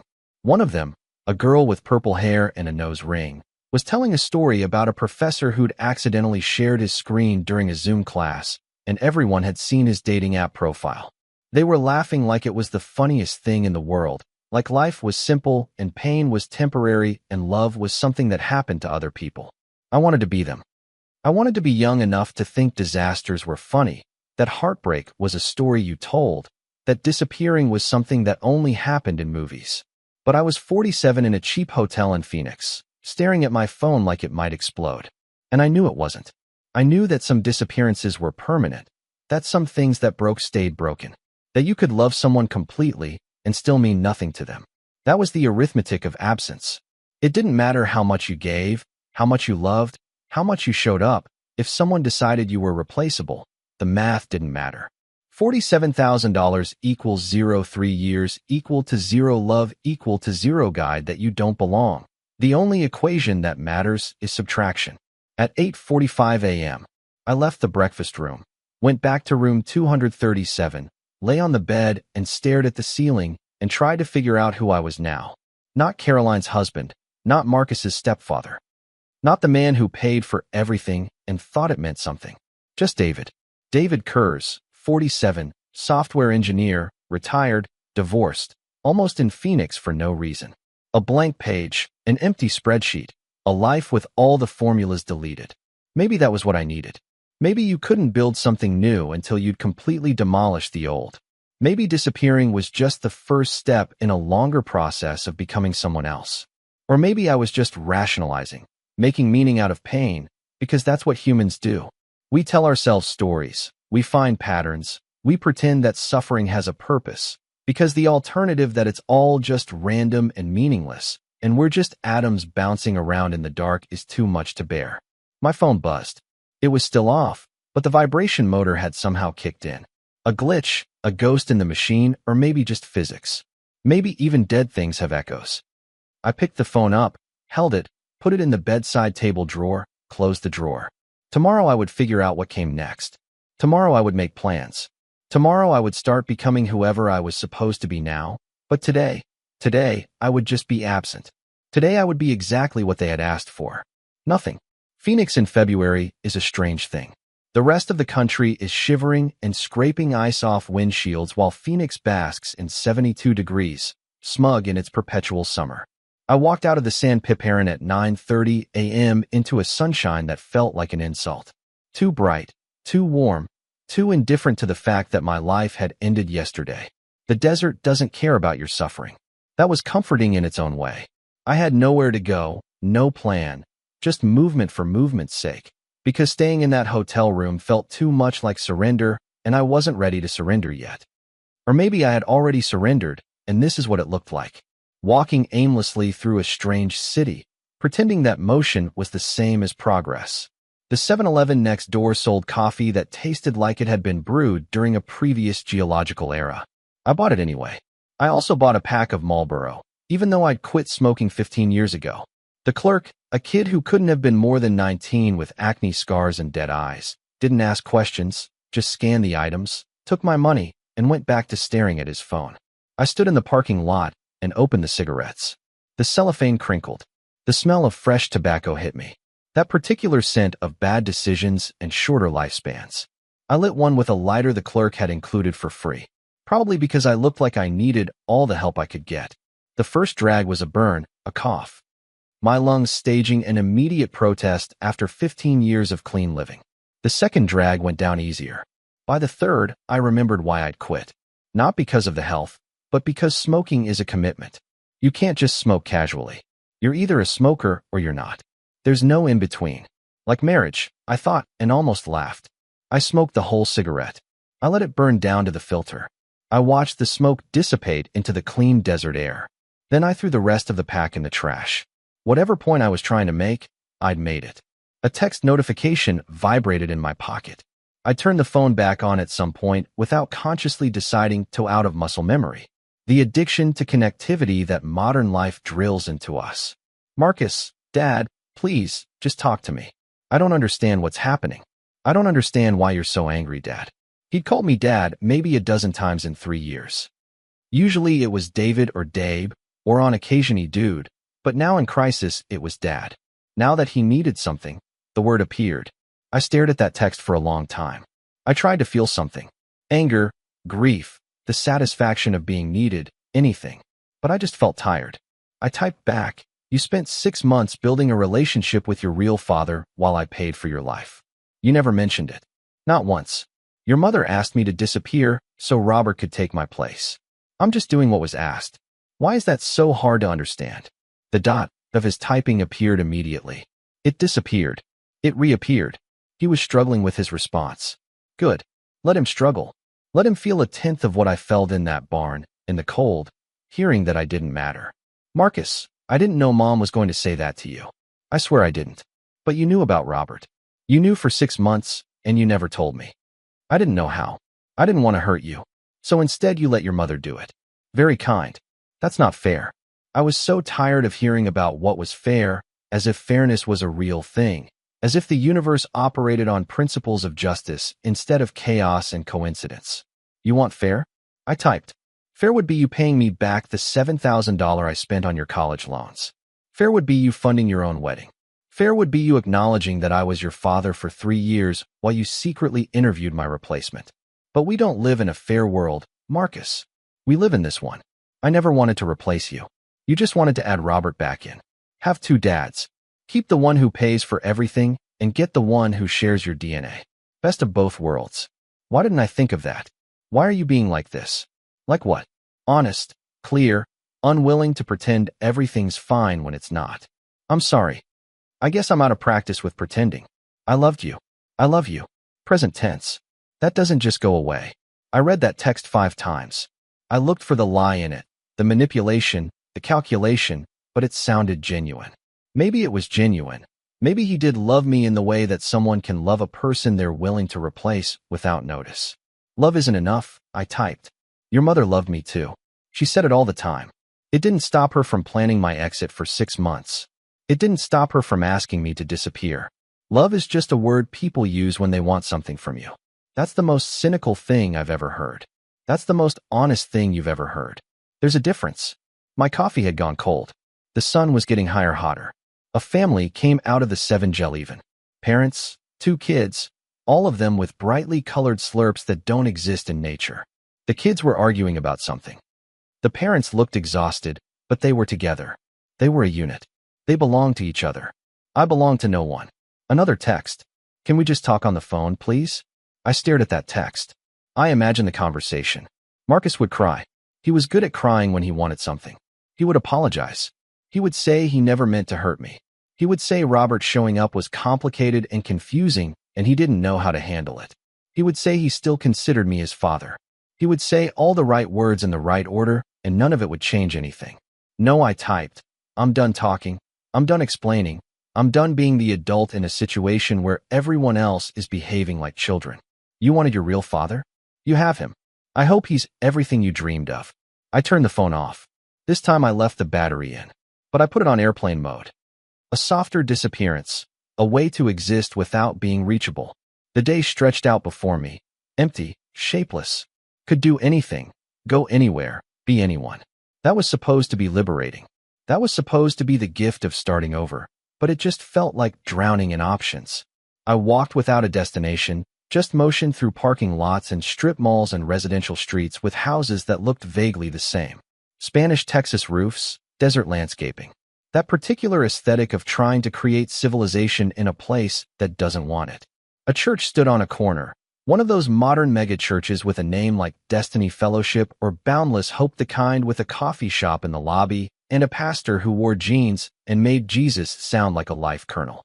The parking lot was empty on a Friday morning. Just maintenance trucks and the lonely promise of Sunday services. I sat on a bench outside the church, not because I was religious, I stopped believing in God around the same time I stopped believing in Santa Claus and fair outcomes. But because it was quiet, because no one would bother me here, because churches are supposed to be sanctuaries, even for people who don't believe in anything. A priest or a pastor came out. I never knew the difference. He was in his 60s with thinning gray hair and the comfortable body of someone who has made peace with middle age. He carried a bag of trash to a dumpster, saw me and waved. I waved back. I hoped that would be enough, that he would go back inside and leave me to my existential crisis. Instead, he walked over. Morning. You waiting on someone? No, just sitting. Right, beautiful day for it. He gestured to the bench. Mind if I join you? These old knees need a break. I did mind, but you can't say that to a priest or a pastor, whichever he was. Sure. He sat with a grunt, stretched his legs. We sat in silence for a minute. It was almost comfortable. I'm Pastor Mike, he said finally. This is my church. Well, God's church, but I'm the one who has to fix the air conditioning when it breaks. Must. Nice to meet you, David. You're not from around here, are you? From California. Just passing through. California. Beautiful state. What brings you to Phoenix? The honest answer was, I destroyed my life in 6 hours and got on a plane. But you don't say that to pastors. They have professional obligations. They have to try to help. Just needed to get away for a while. Pastor Mickey nodded. I know that feeling. Sometimes you need to put distance between yourself and whatever's weighing on you. Sometimes physical distance is the only thing that helps. It helps over time. Maybe. Sometimes the thing we're running from catches up with us no matter where we go. Geography doesn't solve internal problems. He paused, but sometimes it gives you enough breathing room to figure out what the problem really is. And if the problem is other people, then you're just like 99% of humanity. Other people are always the problem and also the solution. We're paradoxical creatures.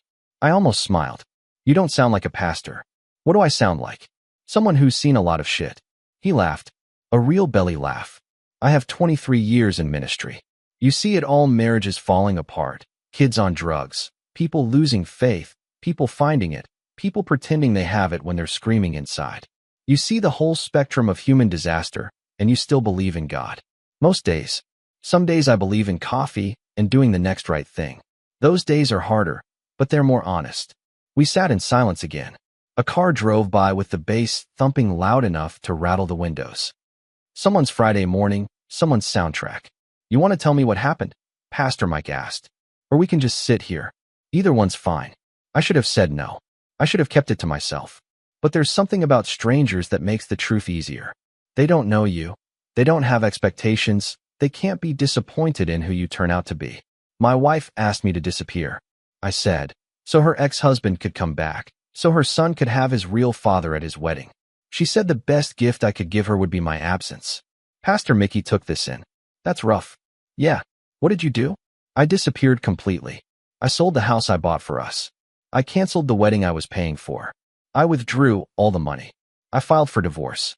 I got on a plane. I looked at him. That makes me petty, vengeful. Does it matter what I think? Maybe. I don't know. Everyone else has opinions. My wife thinks I'm cruel. My stepson thinks I'm angry. His fiancée thinks I'm a monster. I'm curious for the professional opinion. Pastor Mike considered it.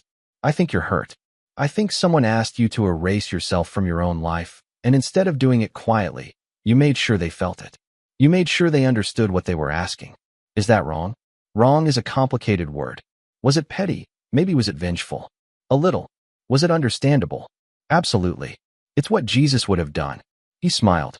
Probably not. But Jesus didn't have to deal with divorce lawyers and wedding cancellations. So who knows?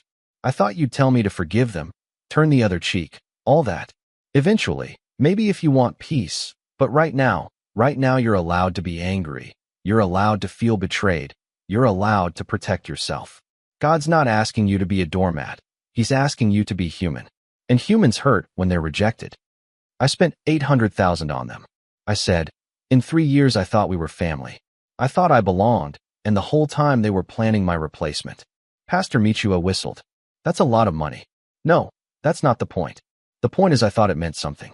I thought showing up meant something. But it turns out blood is the only thing that matters. DNA trumps everything. Love is just a transaction. And I was stupid enough to think otherwise. You're not stupid.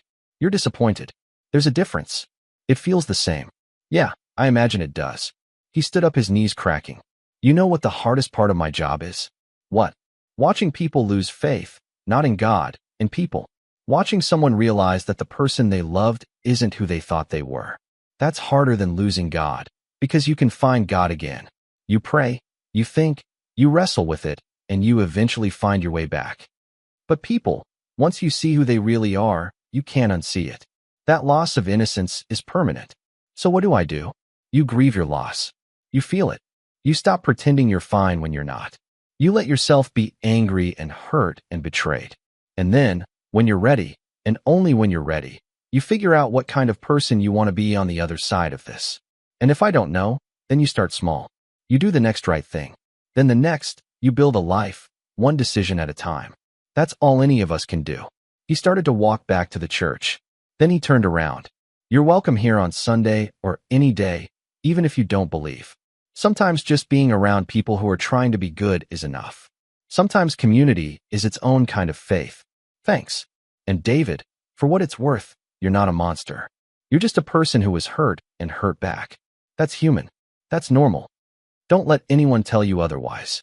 He went inside. I stayed on that bench for another 20 minutes, watching the cars go by, watching the sun get higher, watching the day continue. Despite everything, my phone buzzed.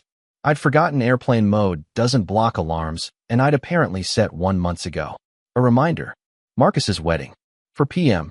The universe has a twisted sense of humor. I deleted the alarm.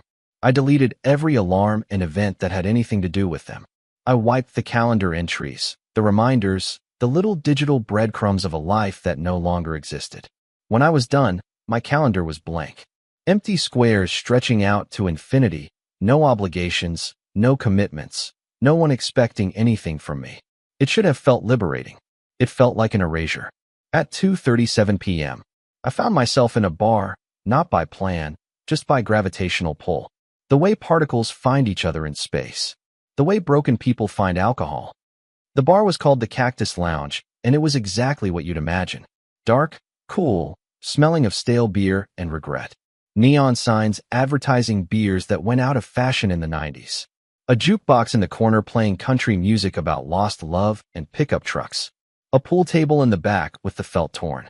3 other customers, all alone, all nursing their drinks like medicine, all looking like they'd found this place the same way I had, by accident and necessity. I ordered a scotch. The bartender, a woman in her 40s with bleached blonde hair and tattoos on both arms, poured it without asking what kind. She just grabbed a bottle and poured 3 fingers into a glass. Tough day, she asked. Tough life. Yeah, you and everyone else in here. She gestured to the other customers. We're all running from something. That's what daytime drinking is for. I took a sip of the scotch. It burned good. Burning meant feeling. Feeling meant not disappearing completely. The television over the bar was showing a basketball game with the sound off. Just men running back and forth, fighting over a ball pretending it mattered. The score was close. Someone was winning, someone was losing. In an hour no one would remember. My phone buzzed again. I'd turn off airplane mode at some point. I didn't remember when. Caroline, it's 4 p.m. The wedding should be starting right now. I hope you're happy. I hope destroying Marcus's happiness was worth it. I stared at that text. I tried to feel guilty. I tried to feel something, but I just felt tired. Yeah, I said out loud to no one. I'm really happy. The bartender raised an eyebrow, poured me another drink without asking, and I just stood there in the dark, in the cool, in the company of strangers who knew not to ask questions, and I tried to figure out what comes next after you've disappeared. I woke up Saturday morning in room 237 with a headache that felt like divine punishment and a mouth that tasted like regret. The bedside clock said 11:47 a.m. I had slept past checkout, slept through the entire morning. I had slept through whatever dignity I had left. The Cactus Lounge had been a mistake. For scotches had become 6. 6 had become 8. At some point I had switched to beer, which was always the sign that good decision-making had left the building. I remembered the bartender. Her name was Rita, telling me about her ex-husband, the one who'd gotten the house, the dog, and the retirement account. I remembered agreeing with everything she said, nodding like a dashboard bobblehead, because her pain was my pain, and we were all just victims of love's particular violence. I remembered her calling me an Uber at midnight.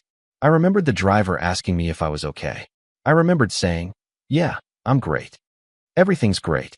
Life's a beautiful mess, and I'm thriving." I remembered none of it was true. My phone was on the bedside table, screen dark, probably dead. I didn't plug it in. I didn't want to know what fresh horrors awaited. I didn't want to tally the messages, the missed calls, the escalating urgency of people who wanted something from me. Someone knocked on the door. Free sharp wraps. "Mr. Kurz, it's Brandon from the front desk. You're past checkout. We need to know if you're staying another night." I opened the door. It was Brandon, the kid with the stretched earlobes from check-in. He looked tired. His shift probably should have been over hours ago, but here he was, dealing with guests who couldn't manage basic tasks like leaving on time. "Yes, another night. That's 89 plus tax, and we'll need a card on file." I handed him my credit card, the one Caroline had no access to, the one that was still mine. He swiped it on a mobile reader and handed me a receipt. "You okay?" he asked. "You look like hell." "I'm phenomenal. Living the dream." Right, he didn't believe me. "Well, if you need anything, the desk is open. 24/7. We've got bills on tap in the office. Free for guests who are definitely okay. Thanks." He left. I closed the door, stood in the middle of the room, and tried to figure out what to do with the next 24 hours, with the rest of my life, with the person I was becoming in the absence of everything else. The shower helped. Hot water, which was actually hot this time, washing away the smell of whiskey and cigarettes and bad choices. I stood under the spray for 20 minutes, letting it pound on my skull, trying to beat the hangover into submission through sheer hydraulic force. It didn't work, but it felt like trying. I got dress jeans, a clean shirt from my suitcase, my father's picture still in the jacket pocket, now crinkled from being worn, from being the only thing I'd kept from my old life besides clothes and regret. My dead phone taunted me from the bedside table. I picked it up, plugged it in, watched the charging indicator appear, watched it come back to life, notification by notification, like a wound reopening. 243 text messages, 47 voicemails, 289 emails. The arithmetic of absence logged in digital desperation. I opened the texts starting with the most recent from 11:23 a.m. this morning. Unknown number.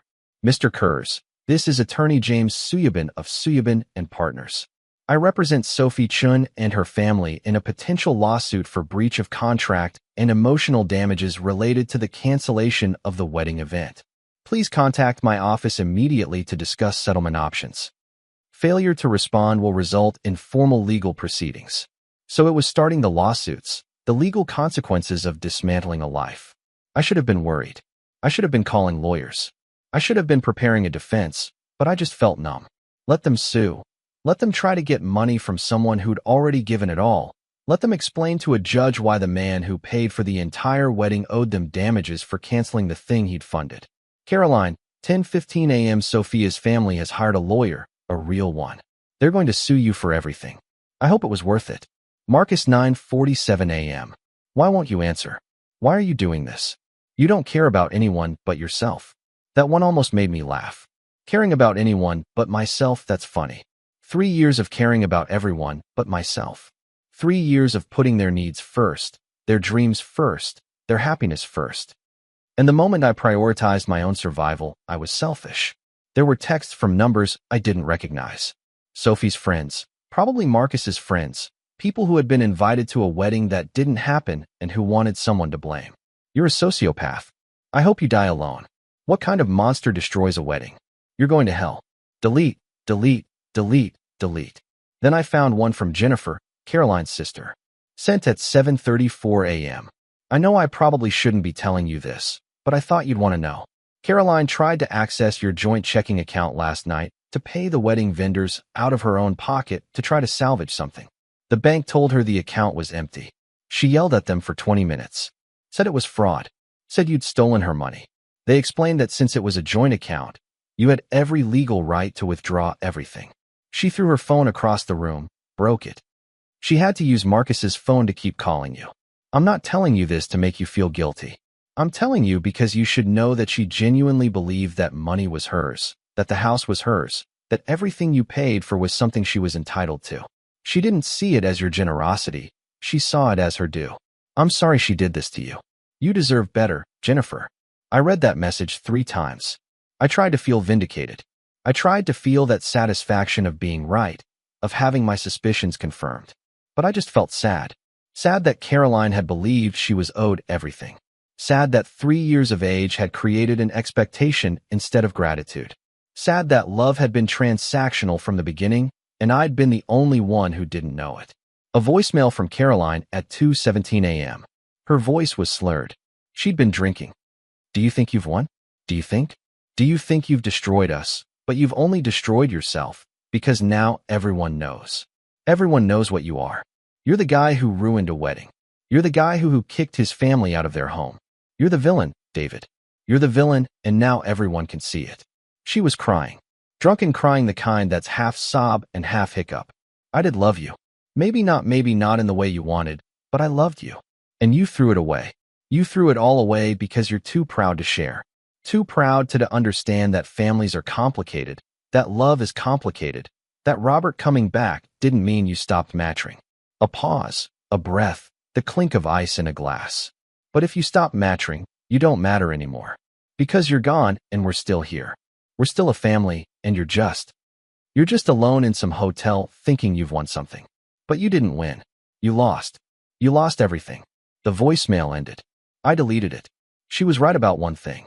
I was alone in a hotel, but I didn't think I'd won. There were no winners in this, just different categories of losers. I scrolled through more messages, more anger, more threats, more people who suddenly cared very much about what I had done, people who hadn't cared at all while I was doing everything. Then I found one from Martin Chin sent at 8:15 a.m. David, just to confirm.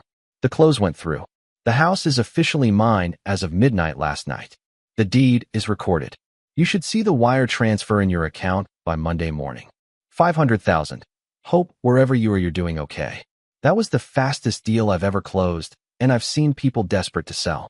But you weren't desperate, you were determined. There's a difference. Take care. And if you ever need anything, you've got my number. Martin, $500,000. It would hit my account on Monday. $500,000 for a house I bought for $680,000. A loss of $180,000 in 18 months. But it wasn't a loss, it was a fee. The cost of extracting myself from a life that didn't want me. And compared to what I'd already spent, $847,000 in 3 years, it was a bargain. My stomach growled. I hadn't eaten since when? Thursday. The banana yesterday at the hotel breakfast. Tom was getting fuzzy. The days blurring together in the particular way they do when your life has no structure. I left the hotel, found a diner 3 blocks away called of Sunrise Cafe. Even though it was well past noon and Sunrise had given up hours ago. The place was half full. The late lunch crowd, the early dinner crowd, people who existed in the spaces between normal mealtimes. I sat at the counter, ordered coffee, a burger and fries, because that's what you eat when you're rebuilding from the rubble. Comfort food. Food that doesn't judge, food that just fills the empty spaces. The waitress's name tag said about 50 with the efficient kindness of someone who'd done this job for decades. She poured my coffee without asking how I took it. Just poured it alone and moved on. The coffee was good, really good.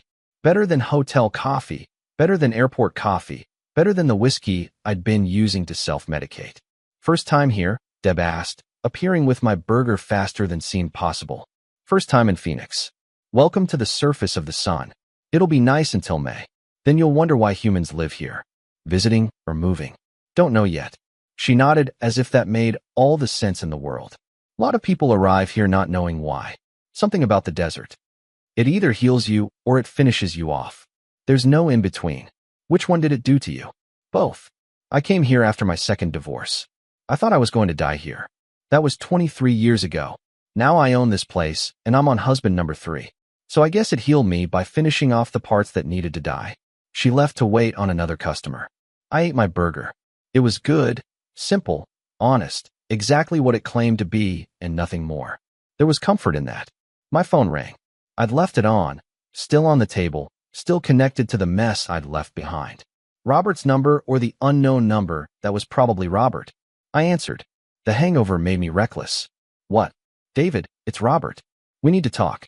We really don't. I'm calling about Marcus. He's not doing well. Sophie's family is threatening to sue.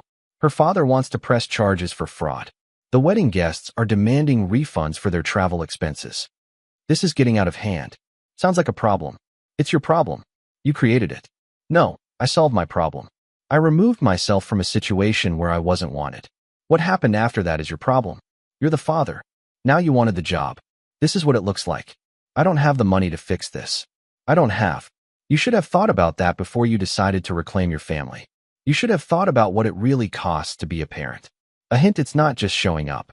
It's showing up with resources, with capacity, with follow-through. But you don't have any of that, do you? You just have sobriety and good intentions. And the magic of DNA. This isn't about money. Everything is about money. That's the lesson here. Love is about money. Family is about money. Showing up is about money. And I don't have any more money to give you. I spent it all on a family that didn't want me. Caroline made a mistake. She knows that now. She wants to make things right. She wants you to come back. I laughed. I actually laughed. No, she doesn't. She wants me to come back and pay for everything while you play dad. She wants her ATM back. There's a difference. You're being unfair. I'm being accurate. There's a difference. I took a breath. I tried to calm down, failed. Let me ask you something, Robert. How much money have you spent on Marcus in the last 6 months? Since you've been back? Silence. A ballpark figure. Eyeball it. I don't see how that's relevant. Humor me. Maybe $2,000. I took him out to dinner a few times. I bought him some tools for his apartment. I paid for his haircut before the wedding. $2,000 in 6 months. Do you know how much I spent in the same period? I don't know. $114,000. His college loans, the wedding deposits, his car insurance, his rent when he was between jobs, medical expenses, his graduate school student loans that he forgot to mention. $114,000 in 6 months. That's what it cost to be his father during the period you guys were having coffee dates and healing conversations. I didn't have that kind of money. I know. That's why you need me. That's why Caroline is calling. Not because she loves me, not because she realized she made a mistake, but because she did the math and realized that Robert can't pay the bills. And without someone to pay the bills, the fantasy falls apart. That's not true. Then prove it. Pay for Marcus's next wedding. Pay for Sophie's family's lawyer. Pay for the wedding guests' travel expenses. Pay for all of it. Be the father you claim you want to be. With actions, not words. With money, not intentions. I can't. I know. I can't either. Not anymore. Because I already did for 3 years, and it bought me nothing, except a request to disappear.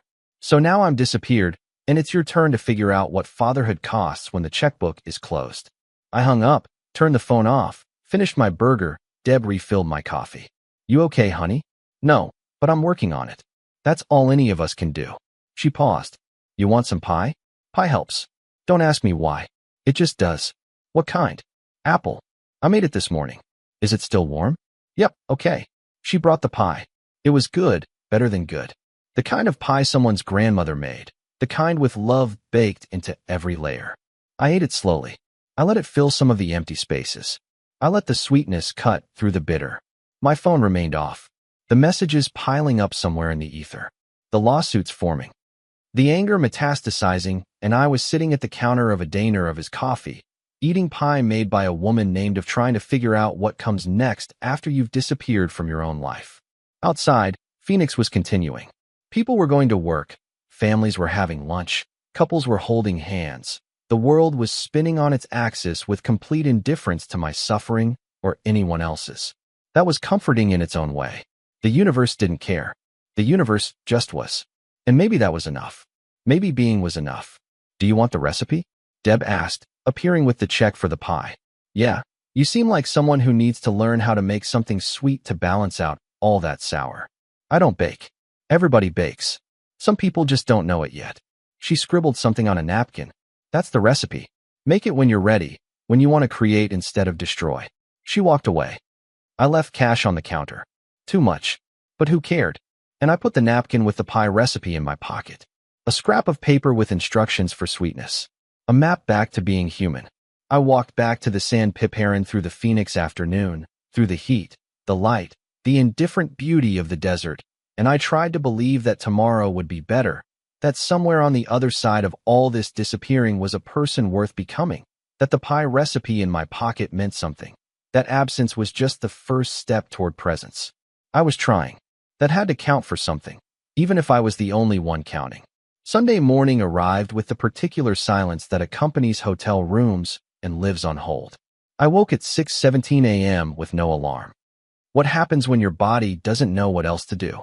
There was no job to wake up for, no family to attend to, no obligations beyond existing, and trying not to think too much about what that meant.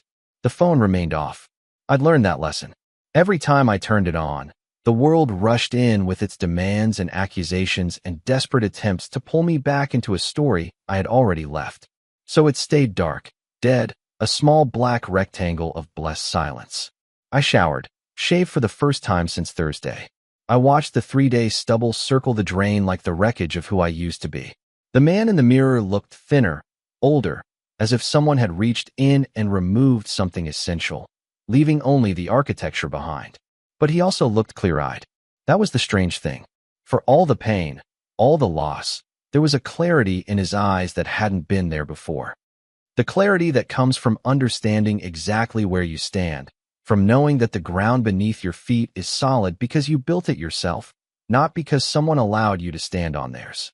I got dressed not yesterday's clothes or the clothes from the plane. Fresh jeans, a clean shirt, an attempt to be a person who had tomorrow figured out. The hotel breakfast room was mostly empty at 7 a.m. on a Sunday.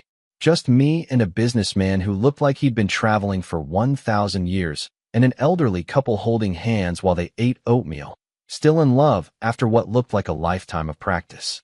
I watched them as I drank my coffee. I watched the way he buttered her toast without her asking, the way she touched his hand when she spoke, the casual intimacy of people who had built something real, something that lasted. I thought Caroline and I were building that. I'd been wrong. But these people, they had figured it out somehow. They had found the formula that worked, or maybe they were just lucky. Maybe love was always luck, and I'd just drawn the short end of the stick. The businessman left. The elderly couple finished their oatmeal and made their slow way to the door, still holding hands. The man turned to look at me, caught my eye, and nodded. A small acknowledgement. A moment of connection between strangers. Then they were gone, and I was alone with my coffee, my thoughts, and the question I'd been avoiding since Friday. Now what? I couldn't stay in Phoenix forever. Sooner or later, the hotel would want its room back. Sooner or later, my money would run out. Not soon, but sooner or later. Sooner or later, I would need a plan beyond existing in the space between things. But I didn't want to make plans. Plans were what got me here. Plans were Caroline saying, "Let's buy a house together," and me believing it meant forever. Plans were Marcus saying, "You're important to me," and me believing it meant irreplaceable. Plans were building a future with people who were secretly building a different future without you. So screw plans. I would try something else. I would try just moving, just doing the next thing, just existing in the immediate present without worrying about tomorrow or next week or next year. At 8:30 a.m., I checked out of the hotel. I drove my rental car. When had I rented a car? Yesterday, the day before, time was doing strange things. I drove through the streets of Phoenix, which were quiet with Sunday morning peace. The churches were filling up, families were having pancake breakfast, normal people were doing normal things in their normal lives. I drove until I found myself at South Mountain Park, the largest municipal park in the United States, according to a sign at the entrance. 16,000 acres, hiking trails, and the particular beauty that emanates from places humans haven't completely ruined yet. I parked. I started walking with no map, no plan, just following a trail that wound up into the desert hills, away from the city, away from everything. The morning was still cool. The sun was rising, but it hadn't hit full strength yet. The desert was waking up. Birds singing, lizards scurrying across rocks. The whisper of wind through creosote bushes. Everything was living in spite of the hostility, everything adapting to survive. There's a metaphor there, I thought, something about resilience, about finding ways to exist in places that don't want you. But I was too tired for metaphors. I walked for an hour, maybe two. I lost track of time, the way you do when you don't have to be anywhere. The trail climbed, my legs burned, my lungs protested the effort, the altitude, and the fact that I'd spent the last 3 days drinking, smoking, and generally treating my body like a vehicle I was trying to destroy. At a scenic overlook, I stopped, sat on a rock, looked out at Phoenix spread below, a grid of streets and buildings and swimming pools sparkling in the morning light. A city of 2 million people, all of them living their lives, all of them dealing with their own private disasters and ordinary day triumphs. From up here, it all looked manageable, understandable, like a map you could figure out if you studied it long enough. My father used to say that about problems.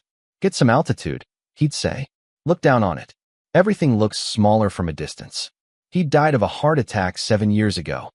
Just dropped dead in his hardware store, surrounded by nails and lumber and the smell of sawdust. The doctor said it was quick, painless. One moment he was alive, the next he wasn't. No warning, no goodbye. I'd envied him that, the clean exit, the not having to deal with the slow dissolution of everything you'd built. But now, sitting on this rock in the desert, I wondered if that was wrong. If maybe the hard part, the dissolution, the grieving, the picking up the pieces was actually the important part, the part that taught you who you were when everything else was stripped away. My father had never faced that. He died believing in hard work, marriage, and the American dream. He died thinking that if you did the right things, the world rewarded you. He was wrong, but he never lived long enough to find out. I took out the picture I'd been carrying, now crinkled, worn at the edges. My father in front of his store smiling, that quiet smile wearing his name on his chest like a suit of armor. I messed up, Dad, I said out loud to no one. I thought I was doing it right. I thought I was being you. Working hard, taking care of your family, showing up every day, but none of it mattered. Did it matter? The desert absorbed my words without comment. A hawk circled overhead hunting for something. The wind picked up, bringing the smell of dust and sage. Or maybe it did matter, I continued. Maybe it did matter, and that's why it hurts so much. Because I did love them. I did show up. I did everything right, and it still wasn't enough because there's no formula, there's no equation. You can do everything perfect and still lose. The hawk dove caught something, rose again with breakfast clutched in its talons. I sold the house. I canceled the wedding. I disappeared like she asked. And now everyone thinks I'm the villain. Maybe I am. Maybe that's what happens when you finally stand up for yourself. You become the bad guy in someone else's story. I folded the picture carefully, put it back in my pocket. I miss you. I wish you were here to tell me what to do. But you're not. No one is. It's just me now. Just me in this mess. And the question of what comes next. A group of hikers appeared on the trail. For people in their 20s laughing about something, passing a water bottle, living their beautiful, uncomplicated lives. They waved as they went by. I waved back. We were all just people on a trail trying to get to some destination that probably didn't matter as much as we thought it did. I sat there for another hour. I watched the sun get higher. I watched the city wake up completely. I watched the desert do what deserts do. Exist indifferent, beautiful, needing no permission, no approval, no love. At 11:30 a.m., I hiked back down. My legs were rubber. My water bottle was empty. My phone was still off, silent, protecting me from the world that wanted something from me. In the parking lot, a family was loading up their car. Parents, 3 kids, all of them sunburned, happy and tired in the good way that comes from doing something together. The father was struggling with a folding chair. One of the kids, about 7, tried to help, making it worse in the way that kids do. The father laughed, ruffled the kid's hair. Nice try, champ. Let's do it together. They folded the chair together. The kid was beaming with pride at this small accomplishment. The father loaded it into the trunk with exaggerated care, making it seem important, making the kid feel useful. That's what fathers do, I thought. They make their kids feel important. They show up, they try. I had done that for 3 years. I had done exactly that. It hadn't been enough, but I had done it. That had to count for something. I drove back to the hotel. The room was still there, anonymous, mine for another night if I wanted it. The housekeeper had made the bed with the sharp corners, left clean towels, and probably wondered what kind of person was living here day after day. Just a carry-on bag and no apparent purpose. I sat on the freshly made bed and turned my phone on for the first time in 24 hours. The notifications came in a smaller wave. This time the world was moving on. People were getting tired of being angry at me. They were finding new things to be angry about, new dramas to consume them, new villains to replace me.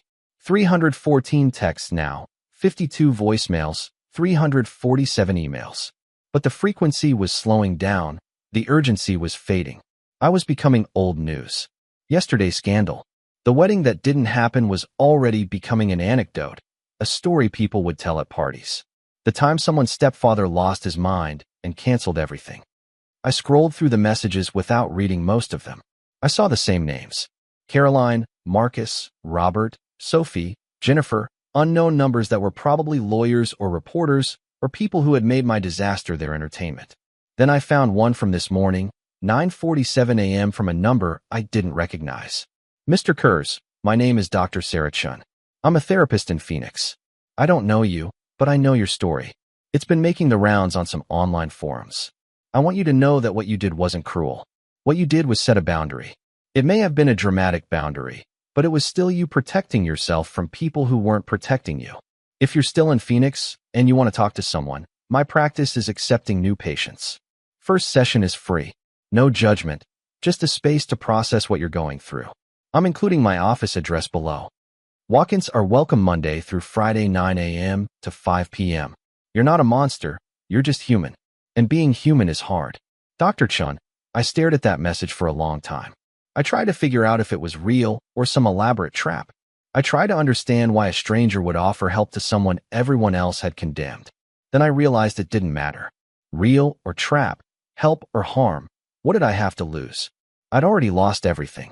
Might as well try therapy. I Googled her. Dr. Sarah Chun, licensed clinical psychologist. Her website showed a woman in her 40s with kind eyes and a practice that specialized in trauma, betrayal, and rebuilding after loss. The universe had a twisted sense of humor. I'd give it that. I saved her address. I didn't reply to the message. I didn't know what to say, but I saved it. The rest of the messages I ignored. Caroline threatening legal action again. Marcus begging me to call. Sophie's father wanting me to know I had destroyed his daughter's life, and he would make sure I paid for it. Delete, delete, delete. Then I found another one from Jennifer. Sent at 10:23 a.m. I thought you should know. Caroline is telling everyone you were abusive. Not physically. She can't claim that because it's not true, but emotionally, financially. She's saying you were controlling, that you made her dependent on you, that you used money to manipulate her and Marcus. She's building a narrative where you're the abuser and she's the victim. Robert is backing her up. They're going to try to sue you for the house, for the money you withdrew, for everything. They found a lawyer who specializes in financial abuse cases. I'm telling you this not to scare you, but so you're prepared. She's rewriting the story, making herself the hero. It's what she does. It's what she's always done. Keep your receipts. Keep your records. Keep everything that proves you were generous, not controlling. You're going to need it. Jennifer. Financial abuse, emotional manipulation, controlling behavior. I almost laughed. Almost. Why? Of course. This is what it would become. Of course. Caroline would find a way to be the victim in this story. Of course, the man who paid for everyone would be reimagined as the oppressor. That's how it worked. The person who leaves is always the villain. The person who stays is the one who gets to write the story. But I had my own story. I had the spreadsheet. I had the receipts. I had 3 years of bank statements, credit card bills, and payment confirmations. I had the evidence of generosity, of showing up, of loving people who didn't love me back. Let them sue. Let them try to prove I was controlling when I had never once said no to anything they wanted. Let them explain to a judge why the man who bought them a house, paid off their student loans, and funded a wedding was actually the abuser. I'd be curious to see how that worked out. Another text, this one from Martin Chin. Hey David, the wire transfer went through this morning. The $500K should be in your account. Hope you're doing okay out there. And hey, if you're still in Phoenix and you need work, I've got a project that could use someone with your expertise. Systems integration for property management software, contract work, good pay, flexible hours, no pressure. Just thought I'd offer. Martin work. A project, a reason to get up in the morning besides just surviving another day.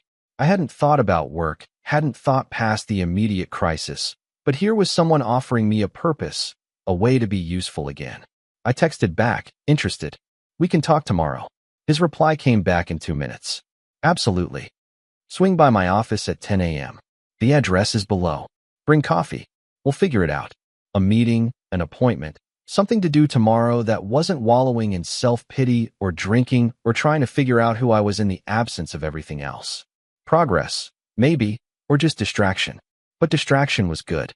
Distraction kept you from thinking too hard about the fact that your life had imploded. I looked at the text from Dr. Chin again. Therapy and work. 2 paths forward. Two ways of becoming a person again. Outside my window, Sunday afternoon was turning into Sunday evening. Families were having dinner. Couples were going to movies. The world was continuing its relentless march toward tomorrow, dragging everyone along whether they were ready or not. I ordered a pizza from a place down the street. I ate it while watching a basketball game on TV with the sound off. Just bodies moving across a court, following rules, chasing goals, pretending it mattered. The pizza was good. The game was boring. The hotel room was the same as it had been yesterday and the day before.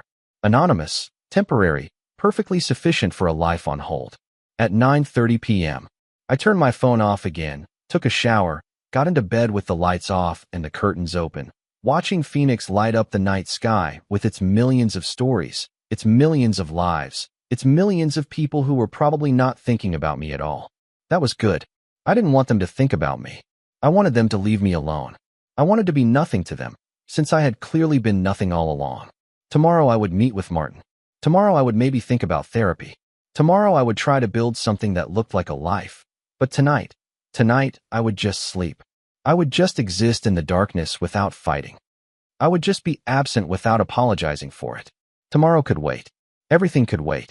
I was disappearing on my own terms now, and there was freedom in that. Monday morning dawned clean and cool. Well, cool for Phoenix standards, which meant about 60 degrees and the promise of warmth by 10. I woke up at 7 a.m. sharp. I didn't need an alarm. The body clock was still running on routines from a life that no longer existed. The old David would be getting ready for conference calls and meetings, and the careful choreography of being important. The new David had a 10 a.m. appointment, and the rest of the day stretching out like a blank canvas. I dreamed about Caroline. Not a nightmare exactly, just a dream where we were in the house, my house, her house, the house that now belonged to Martin Chen. And she kept rearranging the furniture, moving the couch, switching the dining room table, changing everything while I stood there, trying to explain that we had to leave, that the house wasn't ours anymore, that we didn't have time for interior design. She just smiled and kept moving things. "We've got all the time in the world," she'd said. "You're not going anywhere. You never are." I woke up from that with my heart racing. The particular anxiety of dreams that feel more real than reality. But it was just a dream, and she was wrong. I had gone somewhere. I was somewhere. Phoenix at 7 a.m. on a Monday 3 days after disappearing, still figuring out how to exist in the space I'd created. The phone remained off through breakfast, through the shower. While I dressed in clothes that were starting to feel lived in, real, like they belonged to an actual person instead of a ghost pretending to be human. At 9:15 a.m., I drove to a coffee shop called Deserman Coffee, because Martin had said bring coffee, and I'll be damned if I show up empty-handed. The place was the opposite of the corporate chains. Local art on the walls, mismatched furniture, a barista with blue hair, and enough piercings to set off a metal detector. "What'll it be?" she asked with a genuine warmth. The kind that wasn't rehearsed or customer service trained, just actual human interest in making someone's morning better. 2 large black coffees, and whatever you recommend for someone who's trying to start over. She considered this seriously. The cardamom rose late. "It's weird, but good. Kind of like starting over. You're not sure about it at first, but it grows on you." Sold. She made the drinks with the concentration of someone performing surgery. Every movement deliberate, every pour measured. When she handed them to me, the rose late had a heart drawn in the foam. "For luck," she said. "Everyone starting over needs a little." "How do you know I'm starting over?" Everyone who comes in here at 9 a.m. on a Monday looking like they haven't slept in 3 days is either starting over or ending something. You've got the look of starting over. The ending ones drink whiskey, not coffee. I drank the whiskey on Saturday. So today's for coffee. See? Progress. She rang up the order. "You're going to be okay, by the way. I can tell you've got that determined thing going on. Like you're not just surviving, you're planning something." I left a $20 tip on an 18 order. She deserved it for the impromptu therapy. Martin's office was in a low-rise building just off Camelback Road. Nice, but not ostentatious. The kind of space successful people use when they don't need to prove anything. The directory listed Chun Investment Properties. 3rd floor. The elevator was slow, giving me time to second-guess everything. What was I doing here? Why was I meeting with someone about a job when my life was still in shambles? Why was I pretending I could function like a normal person when 3 days ago I dismantled my entire existence? But the elevator kept climbing, indifferent to my crisis, and the doors opened on the third floor. Martin's office was at the end of the hall. Glass walls, modern furniture, a receptionist who looked up from her computer with professional warmth. "You must be David. Martin said you'd be here at 10. You're early." The traffic was lighter than I expected. It's Phoenix. Traffic's always lighter than everywhere else. She gestured to a leather couch. "Have a seat. He's on a call, but he should be done in 5 minutes. Can I get you anything?" "Oh, you brought coffee, man." "Ready." I sat down. I try not to think too much about what I was doing here. I try not to calculate how many hours had passed since I'd worked on anything real, anything that mattered, anything that made me feel useful. The glass walls allowed me to see into Martin's office. He was on the phone gesturing with his free hand, pacing back and forth. Even through the glass, I could see the energy. The guy who'd bought my house in 24 hours was not someone who did things slowly. He saw me, held up a finger 1 minute, and ended his call. He opened his office door with genuine pleasure on his face. "You look better than you did on Saturday. You still look like hell, but a better hell. Come on in." His office was organized chaos. Property listings on one wall, monitors displaying spreadsheets and financial projections, pictures of buildings and developments, a whiteboard covered in numbers, timelines, and what looked like architectural sketches. "Coffee," I said, handing him one of the black coffees, as requested. "You're hired. Anyone who shows up on time with coffee has passed the initial screening." He took a long sip. "So how are you really?" "I honestly don't know. I'm here. I'm functional. I'm not drinking at 9 a.m. anymore, so that's progress. That's the spirit. Set the bar low. Exceed expectations." He sat on the edge of his desk instead of behind it. A deliberate choice. I recognized it. Making this feel like a conversation instead of an interview. "I'm not going to beat around the bush, David. I know what happened. Not all the details, but enough. Your wife asked you to disappear, so you did spectacularly. And now you're in Phoenix because you needed to be anywhere that wasn't there. That's about the size of it. Good, I respect that. I respect someone who burns bridges when the bridges are structurally unsound anyway." He gestured to a chair. "Sit. Let's talk about what I need and what you need and see if they match."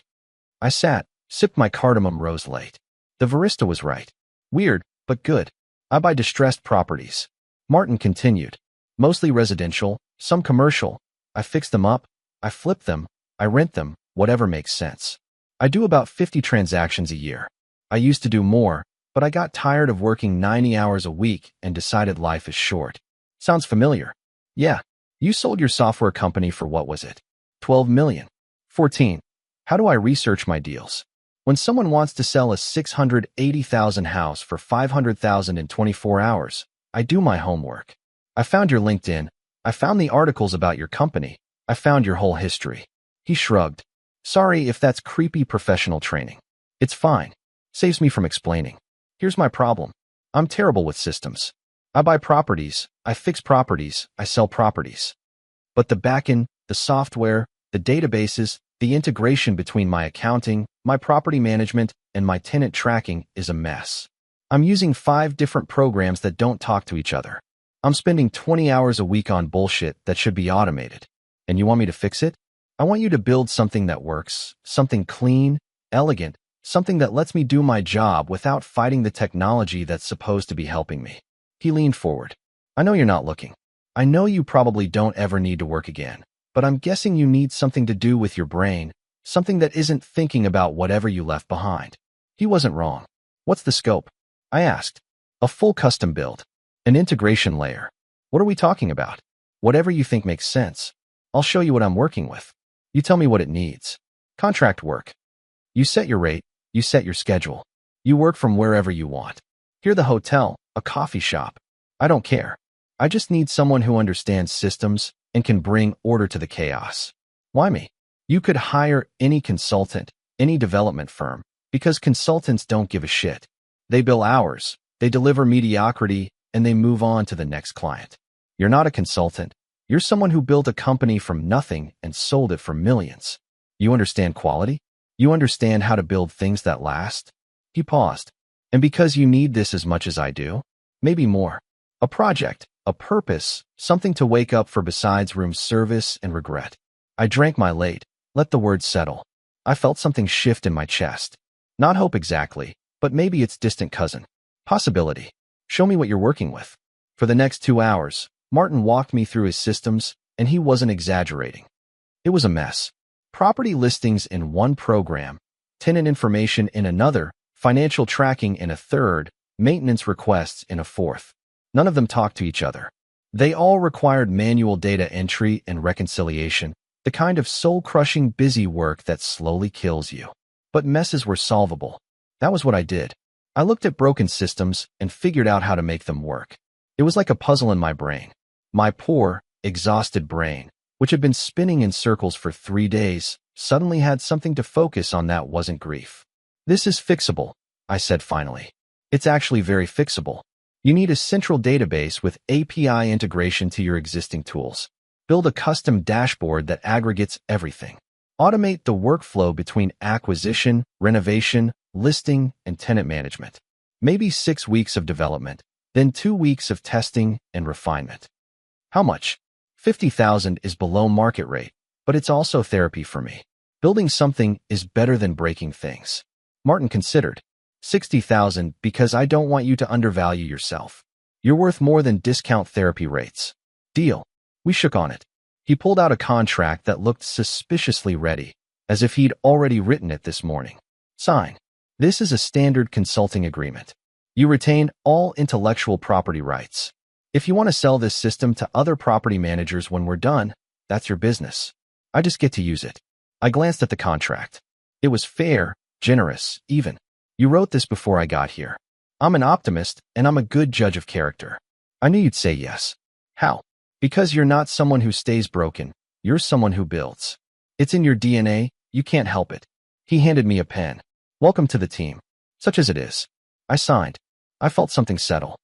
Not happiness, not yet. But purpose, direction, a reason to exist tomorrow that wasn't just about surviving another day. One more thing, Martin said. You're living in a hotel. That's expensive and depressing. I've got a property, a small house in Arcadia. The tenant just moved out. I'm about to list it for rent. Stay there while you work on this project. No charge. Consider it part of the consulting fee. That's too much. It's business. You're saving me months of frustration. A house for 2 months is cheap by comparison. He pulled up pictures on his computer. 2-bedroom, 1 bath. Nothing fancy, but it's furnished, it's got a yard, and it doesn't smell like industrial cleaner. The picture showed a modest Spanish-style bungalow with a terracotta tile roof and desert landscaping. Exactly the kind of place someone could disappear into and pretend it normal. When can I move in? Today if you want. I'll have my assistant drop the keys off at your hotel this afternoon. The lease agreement's in the contract you just signed. Page 7. I flipped to page 7. Sure enough, you really were confident. Confident in you. Big difference. He stood up. Go home. Pack. Move into a place that has real windows and a kitchen. Start working on my systems tomorrow. And Deb. Yeah. Welcome to Phoenix. We're glad you're here. I left his office with a contract, a purpose, and something that felt almost like hope. The cardamom rose late was cold now, but I finished it anyway. The barista was right. Weird, but good. It was a decent motto for starting over. At noon, I was back at the San Piperon. Brandon was at the front desk. Checking out, he asked, Yeah, I'm moving into a real house, living like a real person. Glad to hear it, man. You look better than you did on Friday. You've still got that my life just exploded look, but less intense. That's the goal. Gradual de-intensification. He printed my bill. I paid it. The total for 3 nights was $267. The price of temporary existence. Not bad, all things considered. Take care, Brandon said. And hey, whatever you were running from, I hope you're done running. Me too, Brandon. I packed my bag, the same one I'd arrived with, the same clothes, the same life, compressed into carry-on size. But something felt different, lighter. Not the absence of weight, but the presence of direction. At 2:30 p.m., Martin's assistant, an efficient woman named Prilla, met me at the hotel with the keys and the address.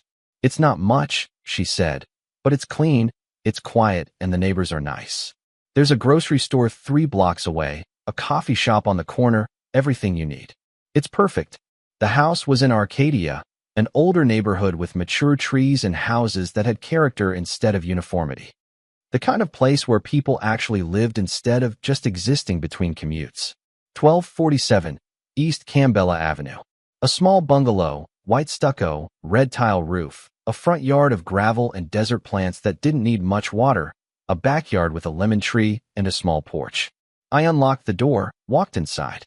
The house smelled of fresh air and possibility. The furniture was simple. Couch, table, bed. Nothing fancy, nothing that carried memories, just objects that served their purpose without demanding anything. In the kitchen, I found a note from Prilla. Welcome home.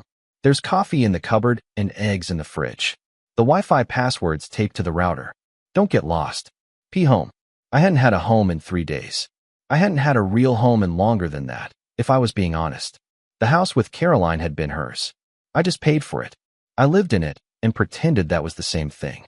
But this was mine temporary, borrowed. Not actually mine at all, but it was my space, my silence, my chance to figure out who I was when no one else was watching. I unpacked my suitcase. I put my father's picture on the bedside table. I made coffee, sat in the backyard, and watched the afternoon light filter through the lemon tree. My phone was still off, silent, protecting me from the world that wanted something from me. But tomorrow I would turn it on. Tomorrow I would deal with whatever messages had piled up. Tomorrow I would be brave enough to face the consequences of disappearing. But today I would just sit here in this borrowed house, in this borrowed life, drinking coffee, watching the light move through the leaves, not being anyone's husband, anyone's father, anyone's ATM, just David, just me. Starting over, one day at a time. 3 months later, the lemon tree in the backyard had started to bear fruit. Small, bitter things that weren't ready yet, but would be soon. I'd learned patience from that tree. I learned that growth happened slowly, invisibly, until one day you look up and something that wasn't there before suddenly is. I was sitting on the patio on a Tuesday morning in May when my phone rang. The phone I had finally started keeping on again. The phone that had stopped screaming with emergencies and had settled into the quiet rhythm of a life that belonged to me. It was Jennifer, Caroline's sister. We'd been talking occasionally, careful conversations that steered clear of the wreckage, that focused instead on the Phoenix weather and how strange life could be. Hi, I said. Hi. I thought you should know. Caroline and Robert got married yesterday. A small ceremony, just family. Marcus was the best man. I waited for it to hurt. I waited for the anger or the betrayal or the sharp sting of being replaced. But I felt nothing. Not even relief. Just the quiet acknowledgement that people I used to know were doing things that used to matter to me. That's nice, I said. I hope they're happy. Are you okay? Yeah, I really am. It's weird. No, it's healthy. A pause. Marcus asks about you sometimes. He wants to reach out, but he doesn't know if you want to hear from him. I thought about that. About the boy I had raised for 3 years. The boy who'd called me dad when he needed something. The boy who was now learning what family costs now that Robert was paying the bills. Tell him I'm okay. Tell him I hope he's finding what he's looking for. Tell him I don't hate him. I never did. Are you ever coming back to California? Maybe someday. When it's just geography instead of history. After I hung up, I sat with the news. Caroline married Robert. The circle was complete. The replacement was finalized. Everything I predicted had come true, and I felt fine. My laptop was on the patio table, open to the property management system I'd built for Martin. It was beautiful, clean code, elegant solutions, everything talking to everything else the way systems should. We'd launched it last month. Martin had already referred me to 3 other property managers. I had more work than I could